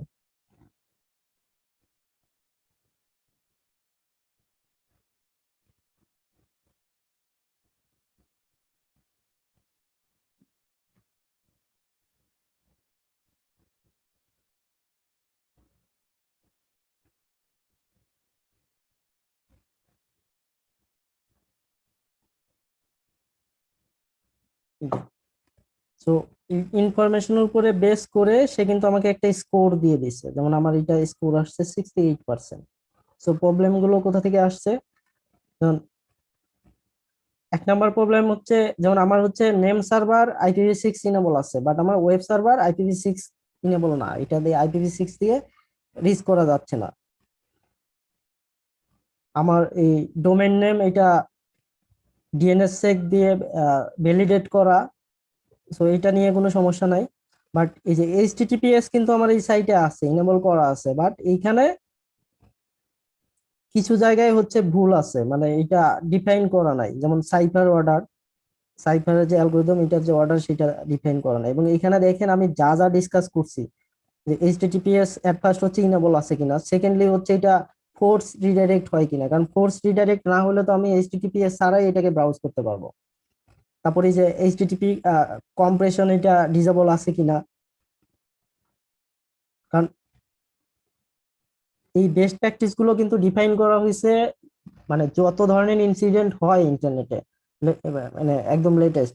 তো এইগুলোর উপরে কাজ করেই কিন্তু বেস্ট প্র্যাকটিস গুলো হচ্ছে ডিফাইন করা। ধরেন কোনো একটা ইনসিডেন্ট কোনো কারণে হয়েছে, সেটাও এখানে এটা ডিফাইন করা আছে যে এইটার জন্য একটা সিকিউরিটি ইনসিডেন্ট হয়েছে এবং এটা একটা মেজার নেওয়া দরকার। যেমন এই যে TLS ভার্সন আমি যেগুলো ইউজ করছি, এই যে 1.3 এটা হচ্ছে গুড, সাফিসিয়েন্ট হচ্ছে 1.2, আর এগুলো হচ্ছে ফেজ আউট। তো আমার এখানে কোনো অ্যাফেক্টেড TLS ভার্সন কনফিগার করা নাই। এই স্ক্রিনের উপর কে যেন নিয়ে আসছেন। তারপরে এই যে যেসব সাইফার আমি হচ্ছে ইউজ করছি অ্যালগোরিদমে, এটাও হচ্ছে কোনো অ্যাফেক্টেড সাইফার আমি ইউজ করি নাই, সাইফার অ্যালগোরিদম ইউজ করা হয় নাই, বাট এটার অর্ডারটা সাজানো নাই, কারণ এটাতে আমার ওইটা সাজানোর মতো অ্যাক্সেস নাই। তারপরে এই যে কি এক্সচেঞ্জ যে প্যারামিটার, এটার মধ্যেও কোনো অ্যাফেক্টেড প্যারামিটার নাই, সেইগুলোই চেক করে। তারপরে এই যে হ্যাশ ফাংশন, এইটা লেটেস্ট এটা সাপোর্টেড কিনা, TLS কম্প্রেশন এটা ডিসেবল আছে কিনা। সো প্রত্যেকটা ওয়ান বাই ওয়ান এটা কিন্তু সে চেক করছে। এবং যেটা আমি বলছিলাম যে এটা ডিসেবল থাকা বেটার, সেটা ডিসেবল আছে কিনা, যেটা ইনেবল থাকা বেটার সেটা ইনেবল আছে কিনা, প্রত্যেকটা প্যারামিটার চেক করে সেইটার হচ্ছে একটা ভ্যালু দিছে।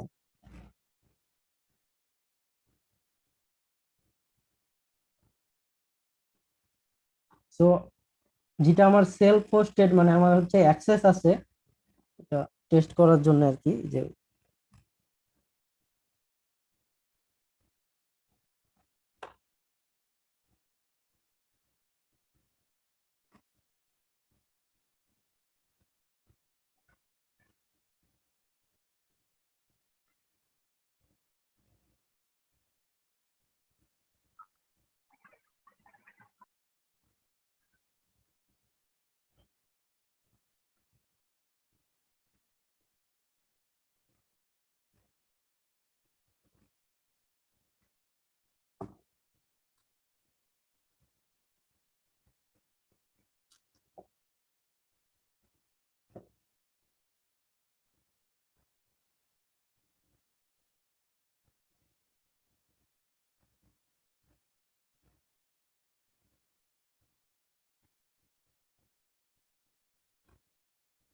এই যে এটা এটা কিন্তু সিকিউরিটি স্কোর 100% আসছে, কারণ এখানে সব প্যারামিটার তাদের রিকোয়ারমেন্ট অনুযায়ী আমি এটাকে কনফিগার করছি।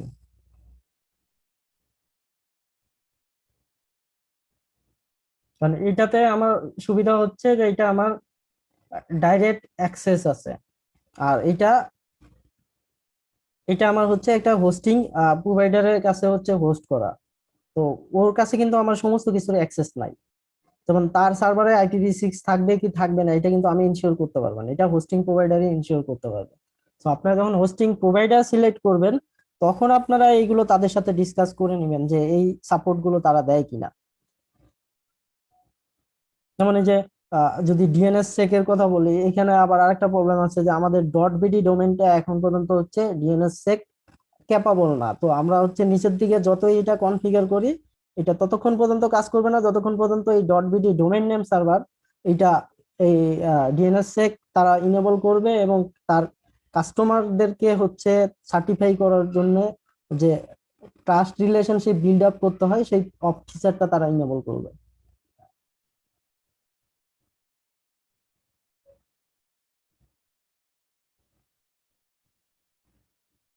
ধরুন এটাকে আমি আবার এই বাকি জিনিসগুলো করে ফেলতে পারবো কিভাবে, কারণ আমার এটা আমি যদি এই যে সিডিএনটা ইনেবল করি,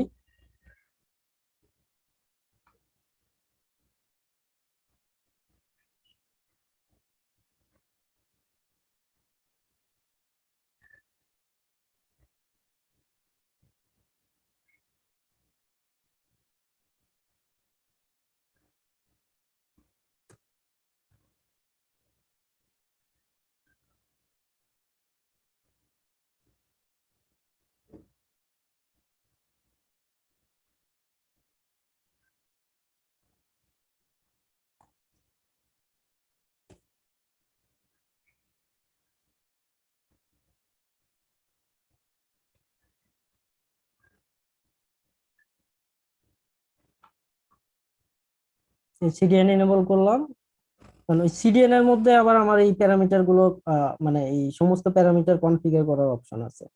আপনি শুধু সিডিএন এ আপনার সাইট ইনেবল করলেও হবে না, এটাও কিন্তু বাই ডিফল্ট কিন্তু এইগুলো সিডিএন এর মাঝখানে কনফিগার করা থাকে না, এগুলো আপনাকে কনফিগার করে নিতে হবে।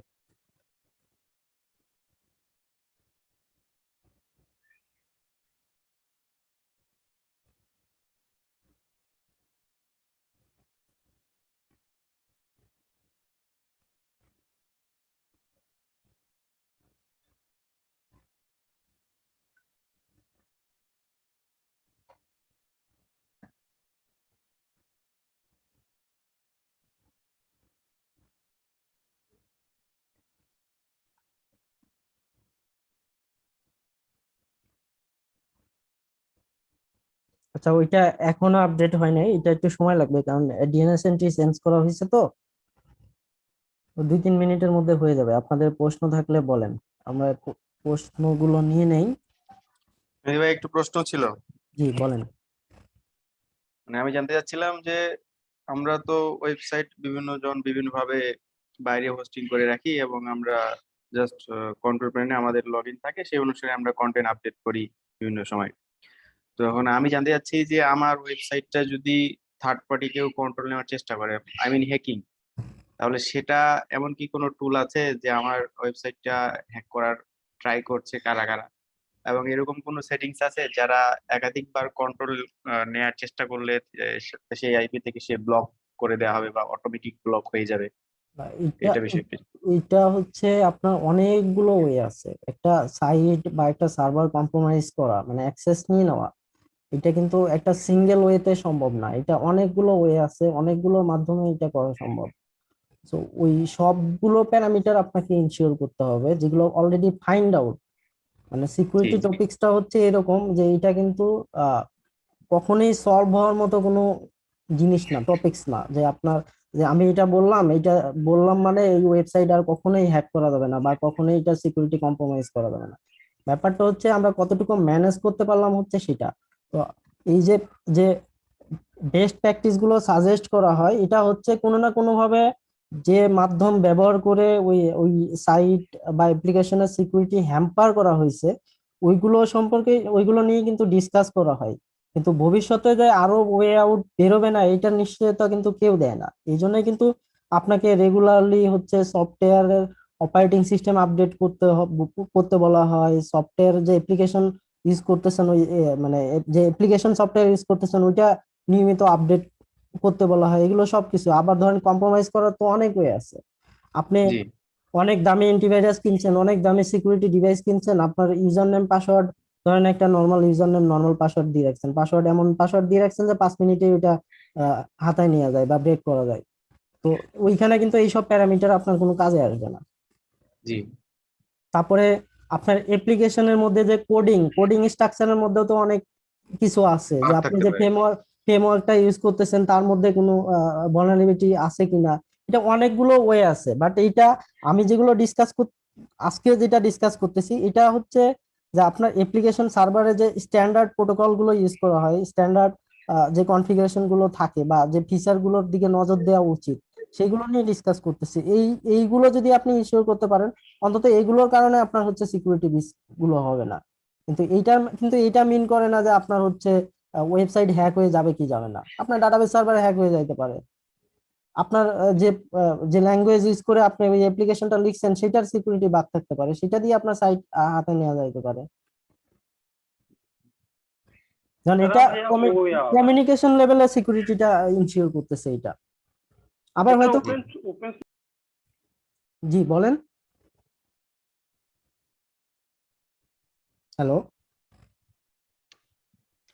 এটা হচ্ছে ভাইয়া ওপেন সোর্সে ফেল টু ব্যান দিয়েও মনে হয় সিস্টেম লেভেল থেকে করা যায় আর কি, সিকিউর করা যায়, থেকে ব্লক লিস্টে ফেলাই দেবে যদি এক্সেসিভ কোনো সাইটে অ্যাটাক করে। ফেল টু ব্যান নামে একটা ওপেন না সোর্স না, অ্যাপ্লিকেশন আছে বা সেটা আমি মানে আমি কিন্তু এটা আমি কিন্তু পার্টিকুলার কোনো টুলস নিয়ে বলতেছি না। এটা তো অবশ্যই আপনার সার্ভারে লগ ইন থাকবে, তারপরে ওইখানে ধরেন আইপিএস আইডিএস যে ফাংশনালিটি গুলো আছে, যে এই ধরনের integration prevention integration detection system যেন কাজ করে, এটা তো গেল অন্য আর একটা টপিক। কারণ এটা আমি তো বললামই যে সিকিউরিটি এত বড় একটা টপিক, এটা 1-1.5 ঘন্টা ডিসকাস করার মতো কোনো কিছু না।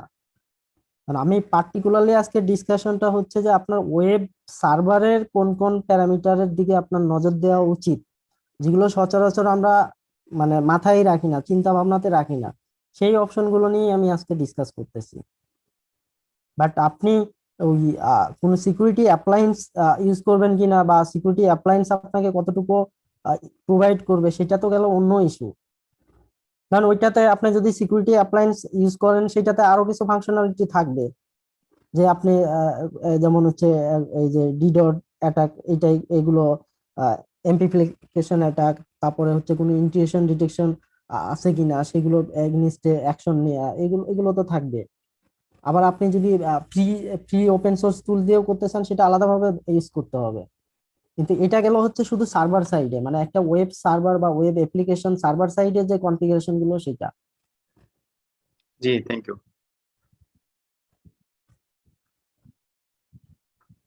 এটা আমি আবার রিরান করি। আর কার কোনো প্রশ্ন আছে বলেন।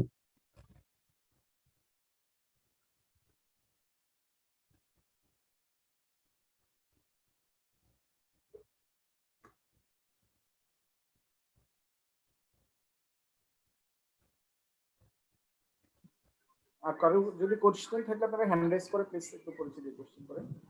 মিস্টার আশিস কুমার ওনার একটা কোশ্চেন টেক্সট করেছে, যদি আপনি বলতেন। ওনার বোধহয় সার্ভার পারফরমেন্স নিয়ে একটা কোশ্চেন ছিল, যদি ও আচ্ছা, হ্যাঁ হ্যাঁ হ্যাঁ সিকিউরিটি হ্যাঁ সিকিউরিটি না, আপনি চাইলে এটা অ্যাকনলেজ করে বলতে পারেন যদি স্কোপস এর মধ্যে হয়, আপনি অথবা সিগন্যাল করতে না, পারেন। এটা এটা আপনার হচ্ছে কয়েকটা দিক থেকে হচ্ছে চেক করতে হবে। এক ফার্স্ট হচ্ছে ধরেন আপনার যে ওয়েব সার্ভিস রান হচ্ছে, এটা ওয়েব অ্যাপ্লিকেশন সফটওয়্যার কোনটা ইউজ হচ্ছে, অ্যাপাচি না আপনি এনজিনিক্স বা মাইক্রোসফট ইউজ করলে সেইটার পারফরমেন্সটা আপনাকে টেস্ট করতে হবে।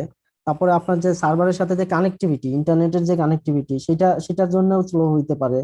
আবার আপনি বলছেন যে এখানে আপনার হচ্ছে ওরাকল ডাটাবেজ ইউজ হচ্ছে, তো ডাটাবেজের পারফরমেন্সের জন্য আপনার সাইট স্লো হইতে পারে। তো অনেকগুলো প্যারামিটার আছে, আপনাকে সবগুলোই হচ্ছে টিউন আপ করতে হবে। এইখানে একটা মনে পিএইচপি এফপিএম এর একটা ইস্যু থাকে মনে হয় একটু, বুঝি নাই। যে ওই যে সাইডের যে পারফরমেন্সের কথা বললো না, জি। ওইখানে পিএইচপি এফপিএম যে একটা ফিচার আছে। না না, সেইটা তো গেল হচ্ছে আপনার পার্টিকুলারলি আপনি যদি পিএসপি ইউজ করেন সেই ক্ষেত্রে ওনার তো পিএসপি না এএসপি এটা তো আমি জানি না। জি মানে জি। এটা ওই সেই কথাগুলোই বললাম যে আপনি ওই প্যারামিটার গুলোই চেক করতে হবে। এবং ওগুলো টেস্টিং পারফরমেন্স টেস্টিং এর জন্যও অনেক ধরনের টুলস আছে। অ্যাপাচি টেস্ট করার জন্য যে জেমিটারটা খুব ভালো, এটা দিয়ে আপনি সব ধরনের সবকিছু সব অ্যাপ্লিকেশনই, এটা পিএসপি হোক আর যাই হোক, ওগুলো টেস্ট করতে পারবেন, যে ফ্রেমওয়ার্কেও টেস্ট করতে পারবেন।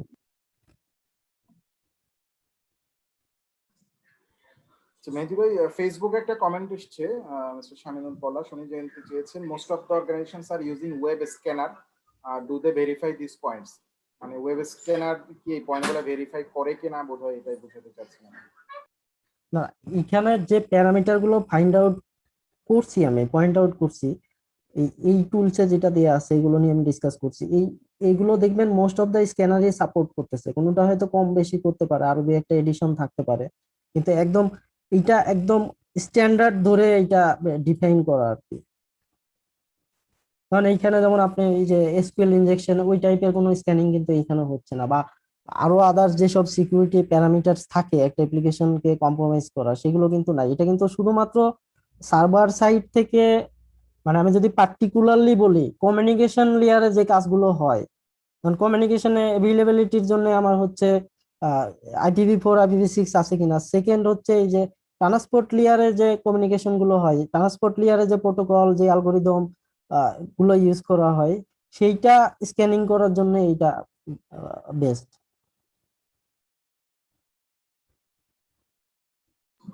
ওকে। আর এই যে SSL এর এটার জন্য এই এই এই এই টুলসটা মনে হয় লিস্টেড দেওয়া নাই, আমি এখানে দিয়ে দেই স্লাইডে।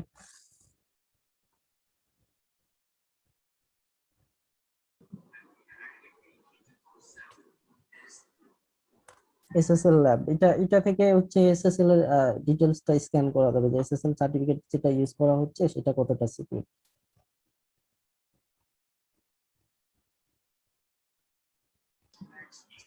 আচ্ছা মেহেদী ভাই, আপনার তাহলে কি সেশন ডেমনস্ট্রেশন শেষ নাকি? হ্যাঁ, ডেমনস্ট্রেশন এই যে এটা হয়তো ডিএনএসটা আসতে একটু সময় লাগতেছে, মানে আমি এটা বলতে চাচ্ছিলাম যে যে আমার ডাইরেক্ট অ্যাক্সেস থাকলে আমি কতটুকু কনফিগার করতে পারি, আর না থাকলে যে সমস্যাগুলো হয় সেটা। যেমন এটা আমার হোস্টিং প্রোভাইডার একটা সাইডে হোস্ট করা, যেটাতে আমার কিন্তু ডাইরেক্ট অ্যাক্সেস নাই, যে প্যারামিটার গুলো হচ্ছে চেঞ্জ করা। বাট এটাকে যদি আমি আবার CDN এ নিয়ে যাই, তো এই লেয়ার গুলো তখন কিন্তু আর আমার ডাইরেক্ট ওয়েব সার্ভারের সঙ্গে কাজ করবে না, তখন আমার CDN সার্ভারের সাথে কাজ করবে। আমি যে ক্লাউডফ্লেয়ার এর CDN-টা ইনেবল করলাম এই জন্য, তো এটা ওই DNS-টা হয়তো প্রপাগেট হইতে একটু সময় নিচ্ছে। ওকে, ঠিক আছে, ওটা আমরা এই চলো এর মধ্যে হলে তো হলো, না হলে পরে হ্যাঁ, আমরা একসময় টের করছি। হয়ে যাবে। মোহাম্মদ আবু হানিফা, আপনি হ্যান্ড রেজ করেছেন, যদি খুব কুইক, আমরা একদম লাস্ট পর্যায়ে চলে এসেছি, খুব কুইক। আচ্ছা, থ্যাংক ইউ ভাইয়া। আমার জাস্ট সিম্পল একটা কোয়েরি ছিল যে ধরেন আমার সার্ভার এন্ডে এখানে তেমন কোনো ইস্যুস ফাউন্ড পেলাম না, সবকিছু মোটামুটি স্ট্যান্ডার্ড আছে। কিন্তু অনেক সময় হয় কি যে অ্যাপ্লিকেশন লেভেলে আসলে কোডটা আমরা লজিক অনেকভাবেই ম্যাচ করে প্রোডাকশনে দিয়ে দিই।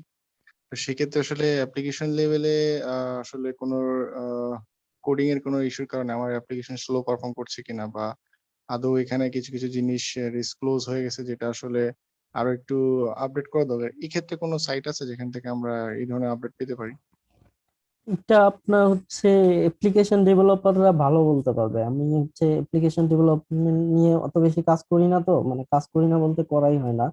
কারণ সার্ভার সাইটের যে প্যারামিটার গুলো থাকে এগুলোই সবসময় টিউন আপ করে থাকি। মিস্টার মাহবুব হাসান মানিক, আপনার question। জি ভাইয়া, ধন্যবাদ মেহেদী ভাইকে অনেক সুন্দরভাবে আমাদের একটি সেশন নেওয়ার জন্য। তো আমার একটা ছোট একটা প্রশ্ন ছিল যে যদি আমার SSL বা HTTPS এগুলো যদি কোনো কিছু ইনস্টল করা না থাকে, একদম সিম্পল একটা ডোমেইন আছে, তো সেক্ষেত্রে আমার যদি ক্লায়েন্টের যদি সাইটটা ভিজিট করতে চায়, তো সেক্ষেত্রে কি মানে ওই ISP প্রোভাইডার যারা আর কি, তো ওরা কি মাঝখান থেকে আমার ডেটা কি চেঞ্জ করতে পারবে, বা আমার ডোমেইন থেকে যদি ক্লায়েন্টের দিকে ডেটা যায়, আপনি যেটা বলছিলেন আর কি, যে ওখান থেকে চেঞ্জ করার একটা সুযোগ আছে, তো এরকম কি করা সম্ভব এখন? এটা এটা যখন আপনার ডাটাটা কানেকশন মানে সার্ভার থেকে ক্লায়েন্টের কানেকশন যখন আনসিকিউর থাকতেছে, তখন কিন্তু, আর যেহেতু ওয়েব অ্যাপ্লিকেশনের ক্ষেত্রে ডাটাটা কিন্তু সার্ভার থেকে ক্লায়েন্টের দিকেই যায়, তো আনসিকিউর থাকলে এটা হচ্ছে অল্টার করার যথেষ্ট সুযোগ থাকে। এর মানে কিন্তু এই না যে আমি যে আইএসপি লাইন ইউজ করতেছি চাইলে এটা করে ফেলতে পারবে, এটার জন্য অনেক এক্সপার্টিজের দরকার। বাট আপনি যদি আনসিকিউরড কানেকশন ইউজ করেন, there are lots of option to do that. এটুকুই হচ্ছে তফাৎ। আচ্ছা আচ্ছা, ধন্যবাদ ভাইয়া। মানে আমাদের ধরেন সাইট গুলো, এই যে অনেকেই বলে যে আমরা এতদিন ধরে ইউজ করি, আমাদের সাইট কোনো হ্যাক হয় না, কোনো সিকিউরিটি টিকিট নাই। এখানে অনেকগুলো প্যারামিটার কাজ করে। আমার ব্যক্তিগত ওয়েবসাইট আপনি হ্যাক করে কি করবেন? আপনি লার্নিং পারপসে শুধু আপনার মানে লার্নিংটা হইতে পারে, কিন্তু আপনার কোনোভাবে কিন্তু এটা থেকে লাভবান হইতে পারবেন না। বা একটা প্রতিষ্ঠানের ওয়েবসাইট হ্যাক করে আপনি কি করবেন? এটা যদি বড় নামধারী কোনো প্রতিষ্ঠান হয়, সাপোজ আমি আমার নিজের প্রতিষ্ঠানের কথা বলি, আমার ইউনিভার্সিটির ওয়েবসাইট আপনি হ্যাক করে কি করবেন? এখানে কোনো ফাইন্যান্সিয়াল বেনিফিট নাই, আমরা হয়তো আধা ঘন্টা থেকে 1 ঘন্টা সময় লাগবে এটা রিস্টোর করতে। বাট রেপুটেশনের দিক দিয়ে হয়তো পত্রিকায় একটা নিউজ হবে অমুক ইউনিভার্সিটির ওয়েবসাইটটা হ্যাক হয়েছে, এইটাই। কিন্তু যারা বড় বড় হ্যাকার, তাদের ইন্টেনশন তো এইটুকু না, তাদের তো অনেক বড় ফিনান্সিয়াল ইন্টেনশন থাকে। তাদের ওই সময় নাই যে ওই একটা ওয়েবসাইটের পিছনে কত ধরনের ওয়ে আছে, ওইটা অ্যাপ্লাই করে ওইটাকে হাতায় নেয়া। আচ্ছা, আমার ভাই আর একটু একটু যুক্ত করতাম আর কি এই রিলেটেড জি প্রশ্ন, যে জি জি আমার ওয়েবসাইটে যদি এগুলো ইনস্টল করা না থাকে, আপনি যেটা বলছিলেন আর কি, যে আপনার নেটওয়ার্ক লেয়ারে বা এগুলো যদি ইনস্টল করা না থাকে, তাহলে আমার যে ওয়েবসাইটের ভিজিটর ক্লায়েন্ট তারা কি একটু রিস্কের মধ্যে পড়ে? হ্যাঁ, আমি আপনি যদি কমপ্লিটলি আনসিকিউর থাকে, তো এখানে কিন্তু অনেক ধরনের হচ্ছে ওয়ে আছে, যে আপনার ওই ডাটার মধ্যে হচ্ছে মেলিসিয়াস স্ক্রিপ্ট বা মেলিসিয়াস প্রোগ্রাম ইম্পোর্ট করা। তো সেই দিক থেকে অবশ্যই আপনার ক্লায়েন্টটা হচ্ছে রিস্কের মধ্যে থাকে। ইভেন আপনি দেখবেন যে অনেক ব্রাউজার আছে, মানে ব্রাউজারে অনেক ওয়েবসাইট আছে যে ব্রাউজ করতে গেলে ব্রাউজারই আপনাকে ওয়ার্নিং দিচ্ছে, কারণ হ্যাঁ, ব্রাউজারও হ্যাঁ, কিন্তু একটা একটা লেভেল পর্যন্ত কিন্তু সে চেক করে যে ক্লায়েন্ট যে ইউজ করতেছে, ক্লায়েন্টকে প্রোটেকশন দেওয়া কিন্তু এটা কিন্তু এভরিওয়ান রেসপন্সিবিলিটি। আমি মাইক্রোসফটের একটা অপারেটিং সিস্টেম ইউজ করতেছি, এটা মাইক্রোসফটের কিন্তু একটা রেসপন্সিবিলিটি যে আমাকে একটা লেভেল পর্যন্ত সিকিউরিটি ইনশিওর করা, কারণ যারা ইউজার তারা তো হচ্ছে আপনার টেকনিক্যালি এত নলেজেবল না। আমি ধরেন এই মজিলা ফায়ারফক্স এর ব্রাউজার বা গুগল ক্রোমের ব্রাউজার ইউজ করতেছি, তো তারও একটা রেসপন্সিবিলিটি আছে যে একটা লেভেল পর্যন্ত আমাকে প্রোটেক্ট করা। এবং যার কারণে আপনারা দেখবেন যে এই যে কোনো ওয়েবসাইটের এসএসএল সার্টিফিকেট যদি সেলফ সাইন হয় বা এটা ডেট এক্সপায়ার হয়ে যায়, আপনি কিন্তু একটা ওয়ার্নিং পাবেন। নর্মাল ওয়েতে ওইটাকে ব্রাউজ করতে পারবেন না। আবার যদি ওইটার মধ্যে কোনো মেলিসিয়াস স্ক্রিপ্ট বা এরকম কোনো কিছু থাকে যেটা আগে রিপোর্টেড হয়েছে, আপনার ব্রাউজার আপনাকে এই লেভেলে ওয়ার্নিং দিবে। ওকে, ঠিক মেহেদী আছে, ভাই। ধন্যবাদ ভাই। জি একজন মিস্টার রানা মাহমুদ, উনি একটা সাজেশন দিয়েছে, Chrome light house in Dave tools for client side performance testing. মানে ক্লায়েন্ট সাইডের পারফরমেন্স টেস্টিং এর জন্য ক্রোম লাইট হাউস একটি ইফেক্টিভ টুল হিসেবে উনি বোঝাতে চেয়েছেন। যাই হোক, আমার মনে হয় কোনো কোশ্চেন নাই। সো খুবই fantastic. Mister Soumik hand raise করেছেন, শেষ মুহূর্তে খুব সংক্ষেপে যদি কোশ্চেনটা করতেন। জি ভাইয়া, আমার এই যে মনিটরিং যে টুল গুলো আমরা যেগুলা দিয়ে মনিটরিং করব, এগুলো যদি আরেকবার দেখাই দিতেন, শুধু এক নজরে বলে দিতেন যে এই টুল গুলো দিয়ে আমরা মনিটরিং করব, চেক করব। আচ্ছা, এই ওইটা যে এই স্লাইডের যে এই যে স্লাইডের এই যে শেষে স্লাইডের শেষে বলা আছে। এই যে এটা এই তো যে আপনাদের এটা, লাইভ সেশন হচ্ছে। হ্যাঁ এই যে এই তিনটা দিয়ে আপনি ইন্টারনেট ডট এনএল দিয়ে অনেকগুলো প্যারামিটার টেস্ট করতে পারবেন। এইচটিটিপি মেহেদী ভাই, আপনি এই তিনটা আচ্ছা, আমি ইউআরএল মনে হয় চ্যাট বক্সে জাস্ট পেস্ট করে দেন। চ্যাট বক্সে অথবা ফেসবুকের কোনো কমেন্টে পেস্ট করে দিলে হবে আর কি। থ্যাংক ইউ সমিত ভাই, আমরা আসলে খুব থ্যাংক ইউ ভাই। সময় ইয়েতে আছি। আচ্ছা, আমি আমরা সেশন শেষ আমি করছি। এই পুরো স্লাইডটাই আমি হচ্ছে বিডিসাপের গ্রুপে দিয়ে দিব। হ্যাঁ, আপনি পিডিএফ করে ওখানে আপলোড করে দিলে হ্যাঁ, হবে। পিডিএফ করে আপলোড করে দিব। এটা শেয়ারেবল, সিকিউর কোনো কিছু না, অসুবিধা নেই। মেহেদী ভাই, আপনাকে আসলে অনেক থ্যাংক ইউ। আজকে খুবই ইন্টারেক্টিভ একটা সেশন ছিল। আমরা ওয়েব অ্যাপ্লিকেশন সিকিউরিটির অনেক অজানা জিনিস ছিল, আমার মনে হয় আমরা সবাই কম বেশি উপকার পেয়েছি, এবং সাথে ডেমনস্ট্রেশন দেখাতেও আমরা এটা খুব ইফেক্টিভ এবং ফ্রুটফুল একটা সেশন হয়েছে। সো বাংলাদেশ সিস্টেম অ্যাডমিনিস্ট্রেটরস ফোরামের পক্ষ থেকে মেহেদী ভাই আপনাকে ধন্যবাদ, যারা পার্টিসিপেন্ট ছিলেন সবাইকেও ধন্যবাদ। আর একটা অ্যানাউন্সমেন্ট আমি কোশ্চেন শুরু হওয়ার আগেই বলেছি, আগামীকাল 11:30টায় আমাদের ফেসবুকের যে Bangla system administrative forum page আছে bdsf.org, ওখান থেকে আমাদের বর্তমানের এক দেশ এক রেট কোন পথে বাংলাদেশের ইন্টারনেট বিষয়ের উপর একটা বিষয়ভিত্তিক রাউন্ড টেবিল ডিসকাশন হবে, যেখানে বাংলাদেশের ইন্ডাস্ট্রি লিডার্সরা থাকবে। তো আপনাদের সবাইকে আগামীকাল সকাল 11:30টায় এই সেশনটা আমি আশা করবো ফেসবুকে আপনারা দেখবেন। এই ছিল আমার পক্ষ থেকে আজকে। আর জুবাই ভাই, আপনি যদি কনক্লুশনে কিছু বলতেন, আমরা শেষ করবো। না, আপনি শেষ করে দেন তাই ভাই। জি, এটাই ছিল আর মেহেদী ভাই, আপনাকে আবারও ধন্যবাদ। যারা পার্টিসিপেন্ট করেছেন সবাইকে ধন্যবাদ। আমাদের এটা ফেসবুক লাইভ হয়েছে, রেকর্ডেড সেশন অলরেডি ফেসবুকে আছে, তারপর আমরা ইউটিউবেও এটা আজকে সেশনটা রেকর্ডেড সেশন আমরা আপলোড করব। একইভাবে ইউটিউবের লিঙ্কটা ফেসবুক গ্রুপে এবং আমাদের ফেসবুক পেজে যাবে।